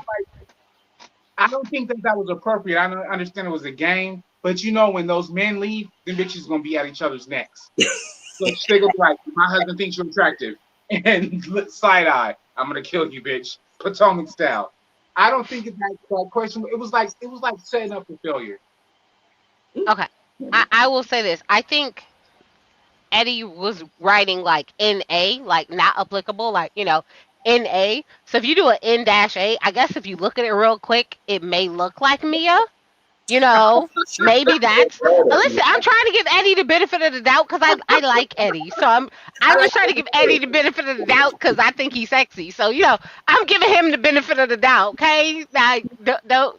I'm gonna give Eddie that because I think Eddie's really attractive. Yes. Outside, so that's the only justification. My brain, I could kind of try and figure out because it really sounded like he was going to write Mia or he was going to write somebody, and Wendy was like, "Not on my watch. Yeah, that's You ain't writing not nan person." But I gotta go home after this shit. I gotta go home. So I'm if not Michael was there, which wife would he chose? He would have chose Juan. He would have chosen Juan Dixon. He would have chose Juan. Juanita. He would have chose Juan. He would have chose Juan. Juan Dixon. He would have chose Juan. Okay. Karen. Listen, this would have happened, right? Karen and Ray would have went to their thing. They, Eddie and Wendy, Mia and G. They'd all picked. Giselle would have picked Robin. Robin would have picked Giselle. Michael would have picked Juan. And that's how it would have ended. They bumping. That's how it would have ended. All right. So Jay Wuda. Yes. Robin and Juan didn't come, but if Juan was there, he would have picked Juan. Now the second best person would have been Eddie because he was on Eddie, but Eddie said, "I don't play that. Nah, I ain't play that." So from the camera. Yeah. All right. But yeah, that Wendy was cheating a little bit because she was looking at his answers, trying to change the answers to match up with her. I said, "Nah, you can't be cheating like that, Wendy." And then, yes, she kept, and then that interaction, y'all see how Wendy was coming looking at Mia and Mia looking at Wendy. And I said, what is going on here? Like, what's the hateful glaring and the ding eyes and Wendy? It's the new girl stuff, bro. It's the new girl stuff. They trying on each other's shoes. They testing each other out. Wendy too. Wendy keep giving her smoke. So Wendy and Mia had to keep going back to her. I was like, oh my gosh. But, that was Potomac. That was a good episode. I was laughing, especially that game. They was laughing at some of the answers, and then Mia, her deliveries, was laughing. But it was a good episode. I enjoyed it, all that stuff like that. But now let's move to the bullcrap of Love and Hip Hop Atlanta. Oh gosh. 132. Tracy said, "Oh gosh." 18. Oh, come on. All right. Love and Hip Hop. Did he tell Juan he throw in the private bachelor party last season? Mia does it back down. Yeah, he was saying something about he would do a private bachelor party last season with stuff like that with him and Juan only. He did say that. Yep, no cameras. No cameras. No cameras. And Mia does it back down. I said, yeah, she's not backing down. I said, Mia standing her truth. I hear that. All right, so 50. All right, so Love and Hip Hop Atlanta. Now, this episode. Erica started off the episode, right? Oh, he is. Definitely is Rolanda. He is. So Erica started the episode with her pregnancy photos. She did pregnancy photos. And she mentioned that her and Safari sleep in different rooms in the The house. devil is a lie. I said, that's what The she devil said. is a lie. She said they sleep in separate rooms. That's what she said. And they said avoid the arguments and everything, sleep in different rooms. And she's scared to tell him that she's pregnant. Now I was like, and we all found out last episode she was a 23 something, 20 plus weeks pregnant. So I come to find out if you know your wife or something not getting big just because she's eating, whatever. I'm not being rude about that. You did not notice that your wife was pregnant? Unless she's really hiding her pregnancy. Listen, I knew she was pregnant last episode That's when what you I'm seen saying. her walking around with them sweatpants over her belly button. That's I what was I'm like, saying. How girl, you not know and you're in the house, even though you sleep in separate rooms, you have to interact and see the person. So Yeah, how you and nobody knew that she was you pregnant? know, the same kitchen, the same living room. You know what I'm saying? And how did you get pregnant in the first place? Like this is the life. Yes. Now, so this is why I don't listen. trust. I don't trust them. You know, out of everybody across the Richter scale of reality TV, this shit comes off soap opera fake. It's like so obviously to pick it. They're going to get back. They played us with divorce and everything. How you walking around? No, There's not. Nothing is adding up with Erica nor Safari. Now I would say Porn. this. There are people who carry very, very well. Yes, Like, they and are. they don't start showing until they're 5, 6 months along. So Okay. I could understand that if she was one of those people who did not show at all and she still had like a really flat stomach, or she still kind of had the stomach that she had, after she had this last baby. Yes, I i want to could do that i too. could more so understand. But But this you bitch, looked at her, and I didn't realize that when I was watching the show. I didn't realize that she was like telling everybody that she didn't know she was pregnant. So I looked at her and was like, oh, like, wow, when did they film this? Yeah, Because it's she not adding looks up. really pregnant. And then it's like, I don't know if I'm pregnant. I didn't tell them I'm pregnant yet. And I was like, girl, last episode you looked at pregnant. So how the heck are you? And, if she carry, like, who carries that way? Scrappy's the Bam. yes, Yeah, Bambi carries like that, where for months you don't see that she's pregnant, and then you look at her one day and she's like yes, pregnant, yes. and you like, what the like the heck? baby's coming tomorrow. Like the baby's Yeah, about to and come out. it's like just in a blink of an eye, she just looks super pregnant. That's how Bambi carries. Mm-hmm. Erica don't carry in that same manner, girl. I was like, girl, you look like you pregnant. You looked But it I don't pregnant understand. Like last. they sleep in different bedrooms. You know what I'm saying? They're a tumultuous relationship. All this shit. This is going on for like a year. You know, how the fuck did you get pregnant if y'all don't like each other? I mean, you could still sit on it if you're mad. That don't Angry change. sex. Angry That don't sex. change nothing. Like, Hey, listen, don't some listen. board. Don't Wait, talk to me. Don't touch me. We don't have nothing to say. Just do what you got. Don't say nothing. I just need you to do you this, have okay? to shut the And fuck go up. about your business. I mean, Yeah, it's is it possible? Absolutely. Oh, yeah, possible. yeah. Okay, I see the angle. I see where. Yeah, yeah, yeah. So, Yandy birthday party.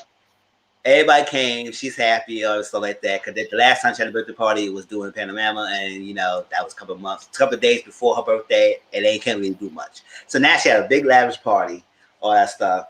Everybody there. The only big thing that happened at that thing that Carly Rae came with Lamar Odom. All right. Remember, she did a recent interview. Said, "Oh, I'm not dating him, guys." That's what she said. So, but she came in Lamar Odom. She said, everyone was shocked. Everyone was shocked that Carly came in with him. And she said, "Oh, hey, y'all, this is Lamar Odom." I said, "They know who he is." I mean, Like who? I did no introduction. They know who he is. They already clocked him when he came in the freaking room. He's tall enough as it is, like that. The nigga So 6'7". You don't know who he is? that's Come what I'm on. He saying. had the duck coming through the door. They were shocked that she was with him, and she said, "Oh no, we just dating and we just trying to take it slow." Because she said usually in the past she ain't sleep with him because she said in the past if she give the coochie, y'all together. That's what she said. and now she ain't trying to do that. Now she said, and then Mendeezy, he surprised Yandy with a Roy Royce. I said that everybody getting all in this season. Like that's they upped the budget in the season. Like that's all I've been seeing Roy Royces this whole season so far. All right. Let me see. Whose name is it in though? Who? Whose name is it in? Did he? Is it in her name or his name? I don't know, but it's something way beyond Because my. you can't trust these niggas. They be taking the cars back like Sweetie Quavo. So make sure that shit's in your name, baby girl. Yeah. So Scrap invited Safari to perform him, right? Perform him. Scrap performed. It was 50,000 men on the stage, like usually. And you know what? That's why I really didn't care about hip hop like that. Why do we need all these guys in the freaking thing when one person's rapping, everybody goes, oh, repeating Okay, so back and forth with that. listen. Oh, y'all I'm not paying gonna let you do my hip hop like that. I'm not gonna let you do that. Listen, I Because like the hip hop best times of hip but hop their rapping was was too much. Like all that people on stage for. Wait, they fucked it up because there's difference when Wu Tang used to do it. It was different. All these niggas just standing there makes no sense. But One when of them was Wu-Tang rolling the did it, blunt. they had everybody on the stage. One was rolling the blunt, standing there. I said, "What is this?" Nothing. They just wanted to be that's seen. hip They hop. just wanted to be seen. That's it. Just wanted to be seen. Hotels. He's on his hotels. That's it. I will say this, okay? I would take 50,000 people on stage and I can hear what they saying over rappers that mumble any day. I, I'm sorry. Oh If yeah, I got one person who could barely speak English and 50,000 people speaking on top of each other, I'll take the group. Thank you. Because maybe one of them at least look good. I could deal with that. I ain't got time. So I pass. It's okay. It's yeah. Wait, cool. Did I say Tracy, people? I sit in the can't. truck. Get it right. Let it be good to go like that. And then the bitches hitting my pussy. That's what you're Yep. talking about. Oh Hmm. Okay. yeah. Like Then listen, they go. Where they go? 50,000 hype mans. Oh my gosh! And I said, "Are you paying every one of these people?" Because you know, when I be a hype man, I'm gonna get paid. I was like, if you pay all these people, I would say, we gotta cut down the numbers. For real. It's a no. Or they just be there for the access. They get the easy party access, the girl access, and stuff like that. So they don't need to get paid. They just get the other benefits. So I guess it's a trade off, right? It's a For father, them, huh? I said for them, if that makes them happy. All right, so Safari came and they was outside, and Safari mentioned that he's looking to get a vasectomy because he said he don't want no more kids. He said raising our daughter as it is, and then I guess King, her other son, is too much. So he can't. He didn't want a vasectomy. He wanted a vasectomy. So Scrap said, "Don't do that. Don't make that decision that quickly. Not lightly. So you got because most men feel like that. Oh, you get vasectomy, you can't feel it like that. I said, just gonna snip so you won't get pregnant. So you won't get pregnant with somebody. But doesn't mean you gonna lose all your sensation, whatever. Um. So I Well, guess maybe he don't want to be Nick Cannon. He don't want to be Nick Cannon because he digging up in there. You know what I'm saying? Breaking them walls down. He gonna get a few bitches pregnant, and I think it's his right. He want to get a vasectomy. I don't want to have too many kids, but he wants to run around and soil his royal oats. You can yeah, say, bang war, and you gonna get kids like that. Come on. yeah. Yeah. So I think that's what he's like preventative. He's I don't want 12 kids. My nigga, come on. I know I'm about to go beat this box up. If anyone's giving it to me, I'm taking it. But I don't want to have 12 kids. I Yeah. appreciate. Listen, I appreciate the sentiment. So if that's what you want to do, let go and let God.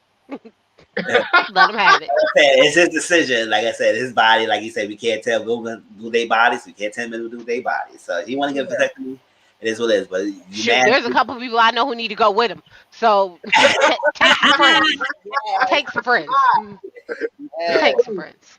So Yeah. Just because they can't raise their kids, y'all need to go with Safari. Get in line. What? now these You guys know, are the hospital. Your turn, your turn, your turn, your turn. Like Mommy said. They should literally be like, listen, so your options is either pay child support or get a vasectomy. Take your pick. Which one you want There to you do? go. There you go. Stop complaining, bro. You know what you And did. You know what you did. You didn't pull out. Yes. Even if you didn't pull out, you knew what you were doing. Yes. Well, so young baby Tate went to go see Guap. Now, listen, I didn't get to his name last time when I did the Instagram live because I didn't understand what name she gave him. That me and Auntie Mo was watching it, and she said a long ass name. I said, "What's his name? What's his the Guap 4000, whatever." His name is Guap in this season, in this episode. That's what I'm gonna call him. Guap. And she said 2 years she know him, but the first year she was in a committed relationship. So the next now she's not in a relationship with him, but at the same time she wants to get there with him. She's bringing that friendship and stuff like that. But she was acting like she was a whole girlfriend with him because you said he's a hoe. You said that. You asked him to go to vacation with you to Jamaica, and he told you that he brother might be going, might be married, so he can't go. He might not go. He gotta let him know all that stuff. But yeah, yes, y'all kissing and everything. Y'all a little babyish. Y'all trying to do the yin yang, but you made it known to us that you're not really official, but you want to get there. So that was like, okay. So that, with her saying that, made me question on how she gets so upset later on with him. I would say, is it more than you telling us, girl, or you trying to downplay your relationship? Because you was completely angry. But I mean, if y'all feel differently, y'all let me know. But I just say, like, how she got so angry when you tell us that he's not really your boyfriend yet. Well. Confusion. Sounds like a bunch of confusion. Yeah. So I was like, No, it doesn't sound like confusion. Makes perfect sense.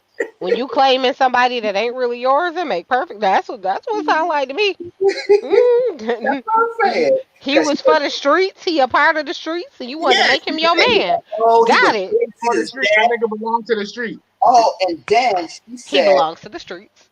his freaking single, the song Chicken Adobo. I said, what kind of song is that? What the hell? He made a song Chicken Adobo? Oh, he eating food? What is this? Wait. His song named Chicken Adobo. You know what? I'll blame you, Miz, for you introducing me to all these reality shows and have to watch this shit.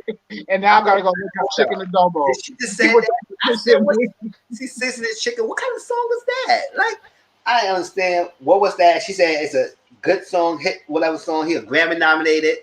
I said I never heard of Guap before, but whatever. The Grammys will nominate anybody. That's what I'm saying. Especially if you black in 2021.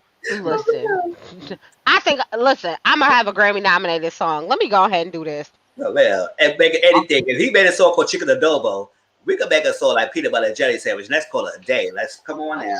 Let's get it. Where the money at? Where the money reside? Where the money? Sure. All right. So Cardi had a little scene with Lamar. It was about, we taking it slow, we dating, all that stuff. She's have a restaurant. Look at soul food. To be honest, that mac and cheese look really cheesy. I said, oh, that one mac and cheese look pretty good though. But they was eating, talking, and dating. They ain't really all that stuff. I didn't even care about that scene that much. I mean, Cardi's happy, and he didn't want to talk about his past. Everything. I said, because we already know about your past with Kardashians, all that stuff like that. So he didn't want to talk about that. Now, the Yandy part with Infinity. That was one of the things. Yandy, Infinity, the kids were in the park. They were playing basketball. They had a good time. They were playing. I said, that's nice. Family bonding. So they went to sit down. And Infinity reached out to Yandy because I guess since the holiday, December, they hadn't been talking. And I did remember this picture too, because I saw Yandy's post, because I think I followed her, and I did remember that picture she posted. Infinity reached out to her. She wanted to come down. She took a book of flight to come down to Atlanta to see her, because Infinity's in college right now. And there's an arrangement that she's supposed to come down on holidays and breaks to them in the house with them. Now, we did know that person who parole, convicted felony, something like that, felon, can't be in the house with a foster child. So I guess that's why they kept her in New York. They're in college now, and they're in Atlanta, all that stuff. Now go with grandma. Now that photo that was posted, it was a Christmas photo. I remember that photo because they all had matching sweaters and everything, Christmas tree, all that stuff. Infinity was not there. Now Infinity felt that she was left out, And Yandy told her, it's like, listen, when you have a dinner in the party house like that, you always come on the holidays. So it would have been no different you coming in the holiday for a thing. Christmas. She felt left out. So she went on all social media. Now, I didn't know about that because I don't follow Finity. I didn't know that she was blasting Yandy. I mean, I didn't follow Yandy like that either. But I felt like she was no longer in her custody. Like yes. that's where I was left at. Because, yeah, she's an adult now, right? She's in college, right? 18. Yeah, Mhm. that's like Yeah, so she make her own decision, right? So she's still, yeah, she's in college. And I think you're supposed to get to 18 to 21. Yeah, I mean, yes, she's a college, she's an adult, so I guess she's free from that. But she didn't come. She blasting Yandy's. But everybody was coming at Yandy and said, "Oh, you you violated her. You was a mess. You scrubbed, all that stuff." They said to Yandy. Yandy felt so bad about that. She was like, "Oh my gosh, what's going on?" So DZ felt type of way about that. Was like, "Listen, if any scuffle gonna happen, she gonna keep blasting us like that. Like, what's going on?" So he don't feel comfortable with her being in the house.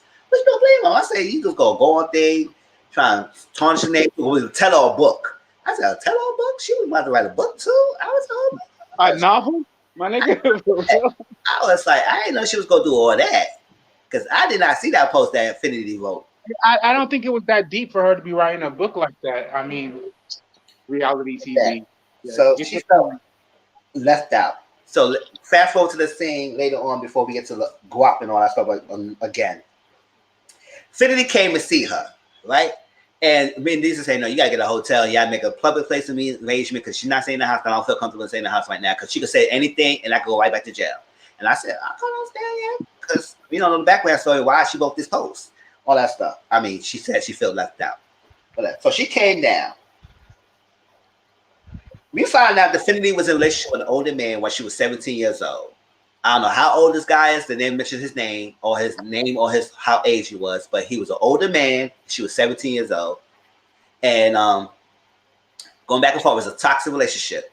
And I guess Yandy was a single mother at the time. Yandy, and this is in jail, and she had affinity racing, watching the kids like that. You know, sometimes most of us will grow up, we got family, we leave it in the house. Sometimes we watch our own selves. So as long as we have food and games, whatever, we could. That's all stuff. But you know, you can't leave kids in the house like nowadays. People strict, all stuff. But at a certain age, you're a teenager, you can look out for yourself. So that's what it was. And I guess that guy was there. He was about to take any children away from her. It's like go to TMZ and all that stuff like that. It was a lot. So she told Affinity, if you don't leave this relationship, and you know, sometimes when you try and tell someone to do something, they do the opposite. So she said, leave the Yep. relationship or you're not gonna stay in this house with us. And she chose to stay with the guy. So now she had to live with her grandma. And that's How how old was this nigga though? That's what I'm trying to wrap my head around. Like how old? Was it 2 years? Was it 7 years older? Yandy said it was an older guy. And Affinity did not it didn't dispel, or she said, nah, he not that old. She didn't say that. So I guess it's true how he was way older than Affinity. But Affinity did not want to leave it. So it's toxic. You know, sometimes people love toxicity. Really? All that stuff. So how y'all feel about Affinity and all that stuff like that? Because now we know the background story about this, all that stuff. Now I can feel like she could be a tick of time bomb because you know how she grew up not being felt wanted and left alone and abandoned. So any little slight dig that she's not involved because she said like it wasn't a invite, it was like a No, suggestion. I understand where she's coming from, you know, with the family being wayward and stuff like that, not having a consistent household. But if you give her something like that, I'm sure Yandy's taking care of that girl. Keep your ass off the internet and just get the blessing. Run with it, baby. Sit your ass down. You don't need to be dating an old ass man when I'm sure Yandy is financially supporting you to put you in a place where you can go to college, where you can have a future. Don't base it all on some nigga. Sorry. That's how I feel. Trish, how you feel about this? Okay, I will say this as as a young woman, you tend to, Yeah. think with your lower half and not your top half, because you know that's just not how that works. Mm-hmm. Um, and I definitely can appreciate Yandy trying to figure out the best balance between Mandices and her. Because at the end of the day, you don't want the father of your children to get violated and go back. Mm-hmm. Yep. It is a tough thing that has to be balanced and has to be accommodated for. But because she is a little volatile and has a tendency to pop off and, run to social media to tell business, I could understand, needing to keep a little bit of better distance because, only God knows what you'll say if you get mad. And it may not even be how you feel. It may be, you know, when you go on live, people in your comments, you read in comments, you in your feelings, you go along with it, or you elaborate on something, and then the next thing you know, it's a whole deeper issue than what you was planning for. So, I mean, yeah, I get it. She's grown. She can now, she's in school. She can do what she want. Uh, I think it's just a tough situation, Mhm. regardless of who's in it and why. It is. It is really tough. I just hope they get a better place. Oh, yeah, what you doing? What you doing? What you? You get a call now? They driving? Oh, okay. Oh, sorry, the camera was on. Fuck y'all. I was like, what's going on What's there? that? Look, what's that? That's an arm or a baby leg? What's that, Lord? Mizzle, cut the camera. Tracy, I'm about to come in your house and punch you. So, baby Tate and Guap decided they're gonna bring their friends because she came to LA or something to have a like celebration. And she said she wrote song with Brittany B. Now, correct me if I'm wrong. Did we see her before? Yes, Yes. yes, She looked yes, we familiar. I was did. like, hold From up. Hollywood. Yes. I was like, hold up. I was like, that name sound familiar. And she looked for me. I said, hold on, which came from? And I said, yeah, it was Hollywood. And so they wrote song, and she wrote that song Bouncing with her. And it's good. That's what she said. Now, they was playing this True Truth and a Lie. Brittany B was first. She did that. Now, when Guap came, he said he was born 1991. He something else, and then he said something about he not going to Jamaica. Now, oh, he said Grammy nominated. That's what he said. And she said, "Oh well, you're not born in 1991." And he said, "No, his lie is he's oh well, what was it?" He said he's not going to Jamaica. That's what he said. Mhm. That's the thing is. Oh, he said he's going to Jamaica, but she thought that was a lie. He said no, that is a lie because she thought that was true. The 1991 was a lie. She thought he was going to Jamaica. He told you he had to think about it. He never gave you the definite answer that he was going. Now he told you at the dinner table that he's not going to Jamaica. Yeah. So she was in her feelings. She was in her feelings. Now before that, no, I think after that, Brittany said, "What's your relationship goals?" On stuff. Because before that, he saw he was a mogul. He's this. He liked to do all that stuff. And Brittany said, young baby Tate said, "I know him. Yes, he's son sweet and everything with me, but he get around his friends. He act all brand new and all that stuff." I said, "How you know you act all brand new? Maybe that's how he is. Because all these other things, he's acting like that. He said he was acting like that with you. He was talking about he was hoeing and all that stuff. So you know who he is. He's probably like braggadocious. That's probably like he probably is." Mhm. And she was her feelings. How you tell me you're not going to Jamaica? None of that. See, I like this. I was like, yo, I was like, why is she flipping? I didn't get why she flipping. It's like, it's either you luck this guy way more than you telling us, or something more is happening. Because you said y'all taking it slow and y'all just friends and try to get to that point as boyfriend and girlfriends. And he's a bae, but not really a bae. And now he's saying his truth, and now you all mad. I was looking at my notes. So why is she so angry? Like, Bro, what's she's trying to going keep up with her lies, though. The on? relationship is this, is that, it's not this. It's like she's just trying to keep up with her lies. That's it. Yeah. And she said a Guap is not a person who will use her for her connections in the industry because she said she dated guys in the rap industry who was using her for her connections, her industry, and all that stuff. You know, her mom, Dion, what's her name? Dion. That's what I'm saying. And she was all mad. And then I don't know why everybody want to use Beyonce Jay Z as relationship goals. I mean, money wise, business wise, I understand that, but everybody, I said Beyonce and Jay Z must make killing money for everybody keep saying their names all the time, every reality TV show.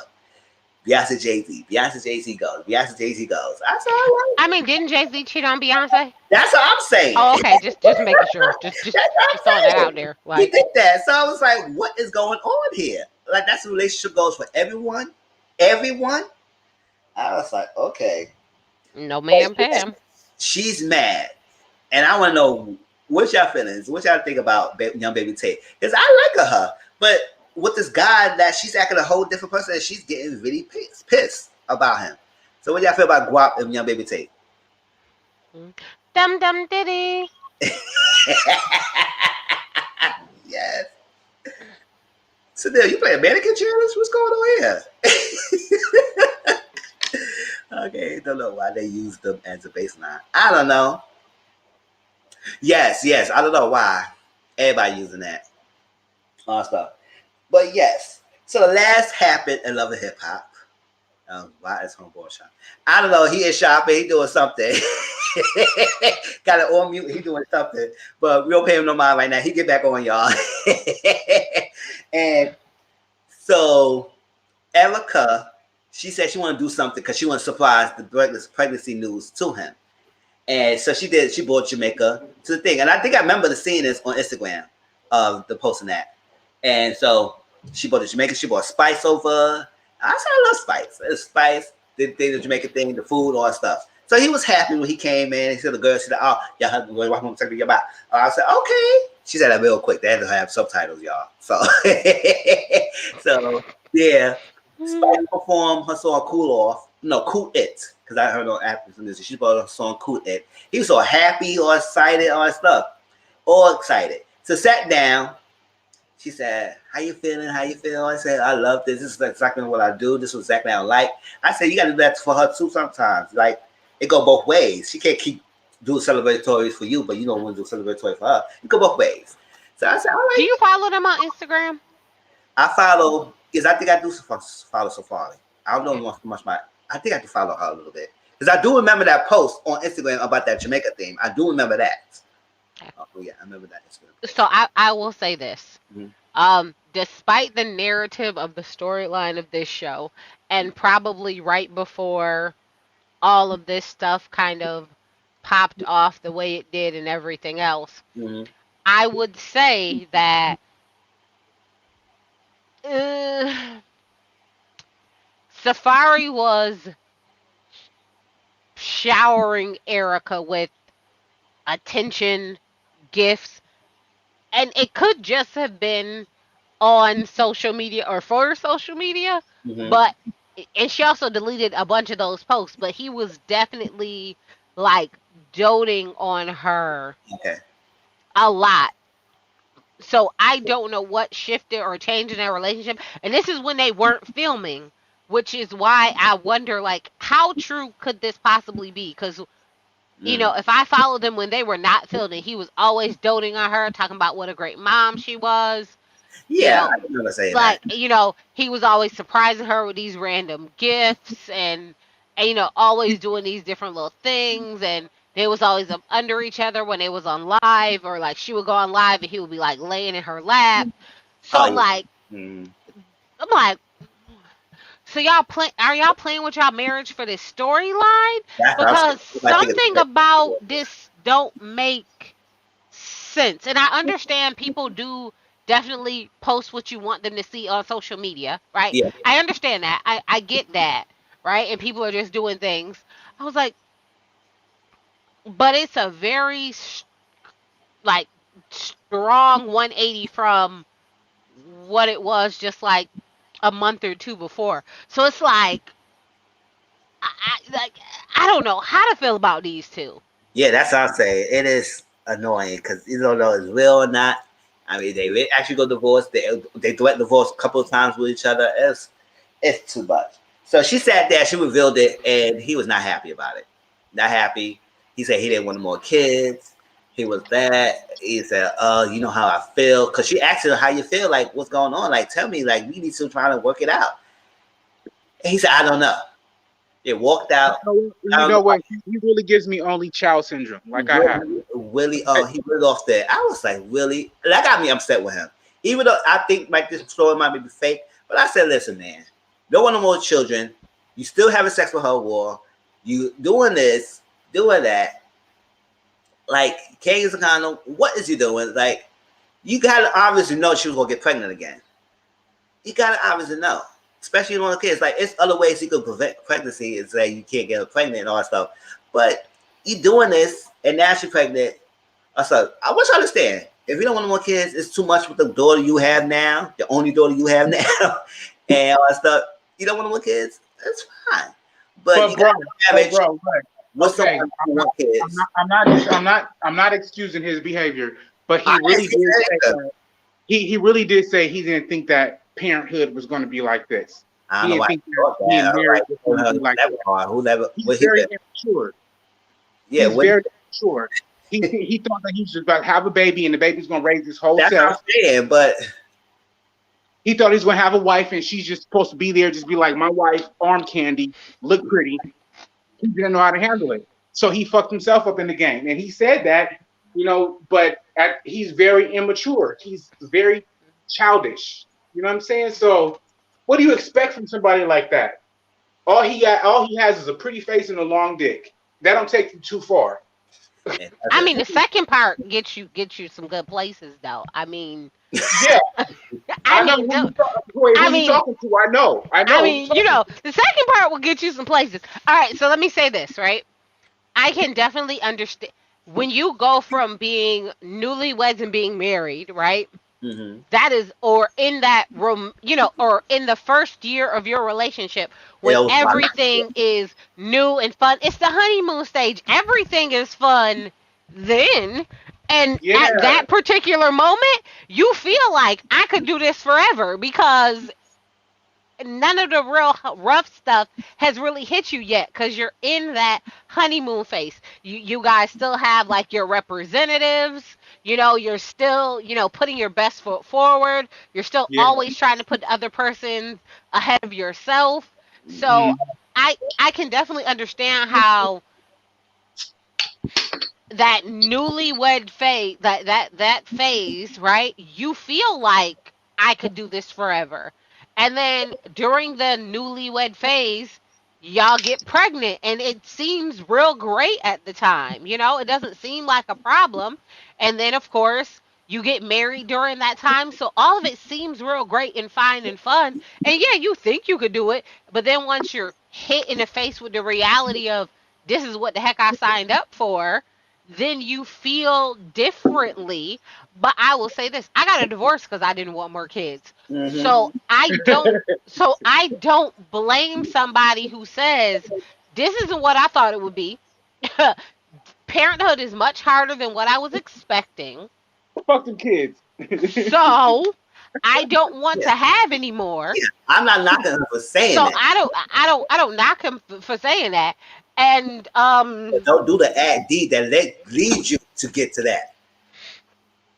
Even though you marry or not. It's like, don't do it. It's like, if I know you don't want no more kids, it's either you buy out or don't have unprotected sex. Because you know that's going to happen. Oh, no, that's definitely not a thing because birth control is a whole thing for men and women. So there are definitely ways to prevent pregnancy that definitely does not include, abstinence. But I would say that because it is a two-person decision, I could tell you I don't want kids. And you could tell me you do. Like, Yeah, you're engaging it. So I don't know how I feel about it because he engaged enough that he got her pregnant again. Yeah, and they're both questionable. I don't know if they're doing it in reality or not having a kid. TV. I don't know what the fuck they're doing. You know what I'm saying? So, and Safari is not the cash cow, but he got cash. So maybe she's just trying to have, what I'm saying? She's another notch on his belt buckle. This is gonna have to pay me child support for the next 18 years times 2. You know what I'm saying? Let's not. We gotta remember where Erica came from. Come on now. Yeah, nobody says she's innocent, but at the same time, it's like, oh, this is ridiculous. This is crazy. It's exhausting. It's crazy. But that a preview of next week when he's that Qatar feeling that baby, and he just standing there looking at almost smoking manner and watching the daughter crying. And she said, "Pick up the baby up, you idiot." I said, "Yeah, he don't need no more kids. He don't need any more kids. So what? That triggered me. I was Safari like, gives me how you two let the self baby like that? You see the whole. He saw the whole guitar falling on the baby, and he saw it happening. It was slow motion, and you just. He gives me too self-centered. Like he's all about himself. Like Oh my Erica might as gosh. well be like That the what trophy had on me his going. arm. I was like, you ain't gonna pick up the baby. And you the first one who saw it before it ever could even responded. Bro, he watched it. Yeah. Bro, this is what I'm saying. He don't need Yeah. it. Like, I he's would too say, you know what? self-centered. You know He what?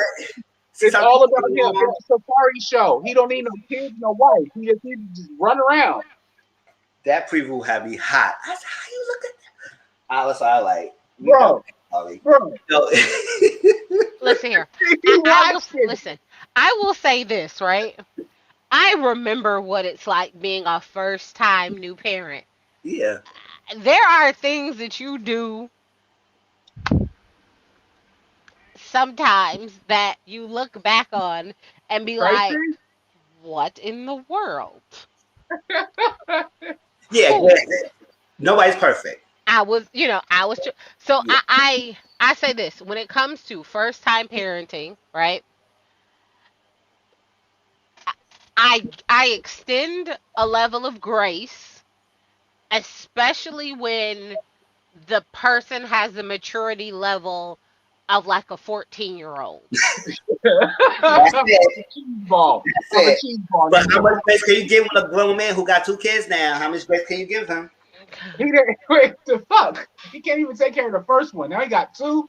Somebody call Child Protective Services. Listen, again, mm, I also have to look at the person who laid with him a little funny too. Like you laid with him, you knew what you were doing, and you made Somebody tell another me where one. she's You lying. said it. Someone tell me where You she's said it. lying It because does she's go not both ways. lying. It's not It's on the him. truth. It's with her too. So yes. It is It's both the ways. truth. There's no lie detected. You have there's two idiots having babies. Yes. Like people bringing people in the world for Instagram posts. People, you'd be surprised when people do things for just a likes and views and all that stuff. And another angle. You know, Safari's from the island. You know, so if he had any problem with like taking care of his child, he got an auntie, a mima, or you know, someone that will step in. That's Come down. you know what I'm saying. But also, this is the other angle. His family didn't like Erica, Mm. so he had to detach from her. Oh, nigga, you married her. Oh, you had kids with her, but your family don't like her. So guess what?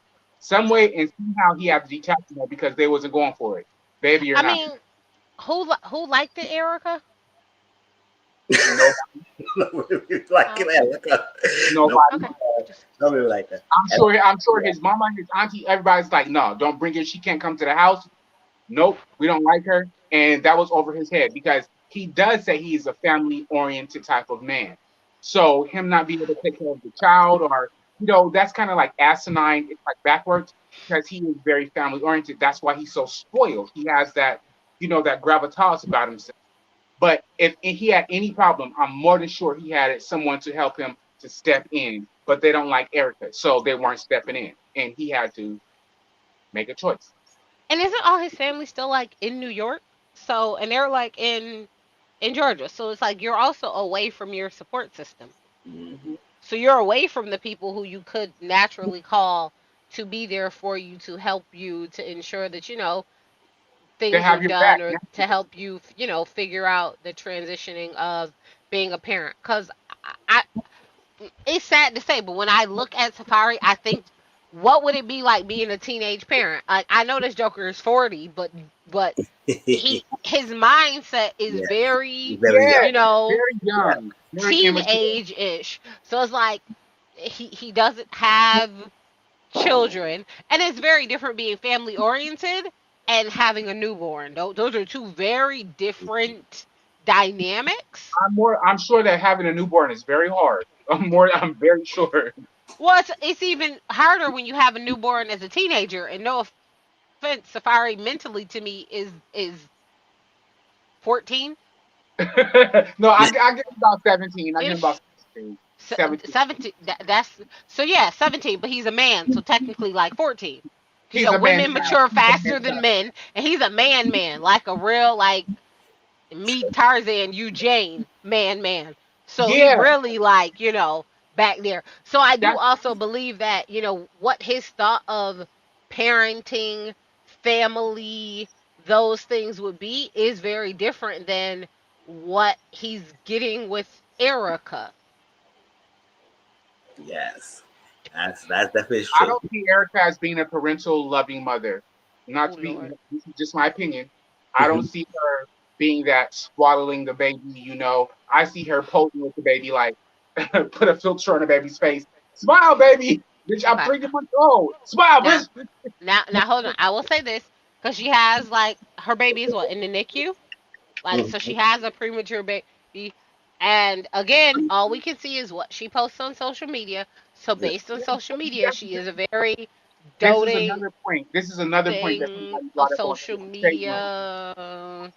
I didn't realize Now, that she had a whole other child Yeah, before. she had a kid before Yeah. the two she has now. And you see how that motherfucker just disappeared? no, If I you go can to understand. photos or anything with the Safari thing, I'm like, I didn't even know. So that's why I'm talking about her parental skills, like her mothering. Like he just like vamoosed, like he doesn't exist. But she's taking like I pretty mean, pictures. I wouldn't be posting my child on social media like that anyway. That's Well, listen, no, listen. When you're Erica Mena, you wouldn't be posting your kid on social media either, because they gonna drag you, your mhm. child, anything to get to you. Cause I mean, don't get me. Listen, I tell people all the time, I'm as nice as you allow me to be. Okay, Mhm. I promise you that. Um, but if you come crazy, I'm just saying, from the grandma in the wheelchair to the infant in the baby stroller, and anybody in between can get it. I don't have limits. Meet me in hell. We can go for bad. But that's me. So again, there's people worse than me on the internet. So I wouldn't be, running to post my kid on social media if I was her either. Cause you see how she be going off on folks? Yes. Mm-mm. Hmm. Mm-mm. She pops fully the fuck off for no Uh-huh. reason. Yeah. Yes. And even a regular person like me, I wouldn't post like that anyway about my child on social media because nobody coming at my child. You say what about me, but not my child. But Right? Because those fighting words, you come for the child. yeah, that's what I'm saying. I love it. I love it. Y'all came in with almost 2.5 hours. That's nice. I think it's on Monday. I enjoy it. Please follow us on my content. Tomorrow we're gonna be a catfish, so I'll post that up on Wednesday. Then encore, I'll post that up on Thursday. And then the love and lockup.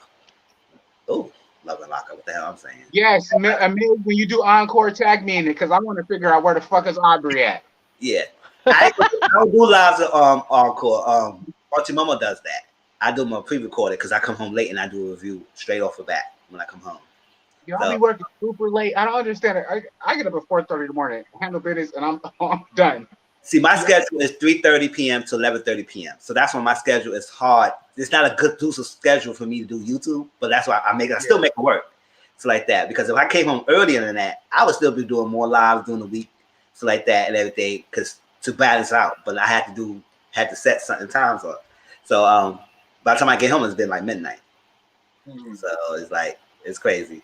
So I I do see. encore and catch my love at the lockup, put a ring on it, love in Madisonville, FM fiance. At least half of them probably would be on Instagram because like I did last time. Because all four of them I can't do that. Maybe family fiance and Didn't maybe you do a GoFundMe for the dude of Love After Lockup, the dark skin guy with the white girl? What's his name? who? The slow one with the blonde girl You want to go? on Love After Lockup. Deontay, Nicole. Yes, somebody please go save him. One of you women go save him. Yes, Somebody go save him. it is, yeah. So yeah, we do need to say Beyonce. So Yeah. watch my reviews inside of Instagram on this. So you haven't subscribe to my channel, Mr. 14 and everything. I mean, ask Tracy on some if y'all want to. I can put y'all information down on my description box if you want to follow y'all. Cause Tracy always on my thing, so people might want to see who Tracy is. See what you posted. That's Yeah, your no, y'all don't. it's your. I We won't love do it. Tracy. She don't like to be seen, but we still love her ass. Yeah. See, I won't do a lot of the Putman shit because I would say that she my co-host. She been on most of my lives. Maybe you want to say, maybe put it down here. Give her accolades. So, it's like that. They're gonna be mad. They're gonna go to my social media and it's dead and be like, "What the? It's dead." Yeah. Yeah. So this Sunday, maybe I might go live again next Monday or not, or this Sunday because my mother will try and come over. Sometimes she'll take my time away. So I love her. So it's out on Sunday, Monday. You will see her live. And it probably be Mr. Social Corner because I ain't do that for a while. It's like, so we will do that, and I'll pick the topic, and I shared your topic way before the advance. I gotta pick it up and enjoy that. So I appreciate everyone. Don't forget, hit my Instagram. My Instagram is floating on this ticker. Y'all was watching the video. It's on in there. Hit my Instagram. I do reviews on that, and I do reviews on YouTube. So in and out. Sometimes I like Instagram because I do a watch along and we interact and talk about the show right at the same time when we watching it. And I love those. Yes. And we get to kiki and see it right at the same time. And I DVR it, so I just fast forward the commercials because I can't stand the commercials. I had to do it tonight for Love and Hip Hop because I was doing the review tonight. But other than that was gonna fast forward too. So thank you, Sunil. Thank you, Trace, for everything. Thank you, J. Rudolph, JW. Yolanda, all y'all who came in supporting me, y'all made our lights going because y'all comments was good. Enjoy it. Coming next week for another live. Follow my videos. Check out my Love and Marriage Huntsville, y'all, and Film Fiance. I did post that. I premiered that this Sunday, and it was good. Special Love and Marriage Huntsville. A couple of y'all came in and was typing with me, so I'll probably do more premieres because I haven't been doing that. So appreciate y'all. It's about to be midnight over here. It's early for Neil, so he's still gonna be up. But me, Tracy, gotta go to bed, and work. Like that's what I'm saying. Love y'all. Thank you so much. Catch y'all later. Follow my social media. Y'all get contact. I always post new content on my social media. So if y'all don't follow YouTube, sometimes be crazy with notification if you don't put the or. So follow my social media. Y'all get notified for all my videos I have been doing. All right. Have a good night, y'all. Peace out. Bye. With the intro, outro. Thank you, Mizzle. Thank you, Tracy. I appreciate it, guys.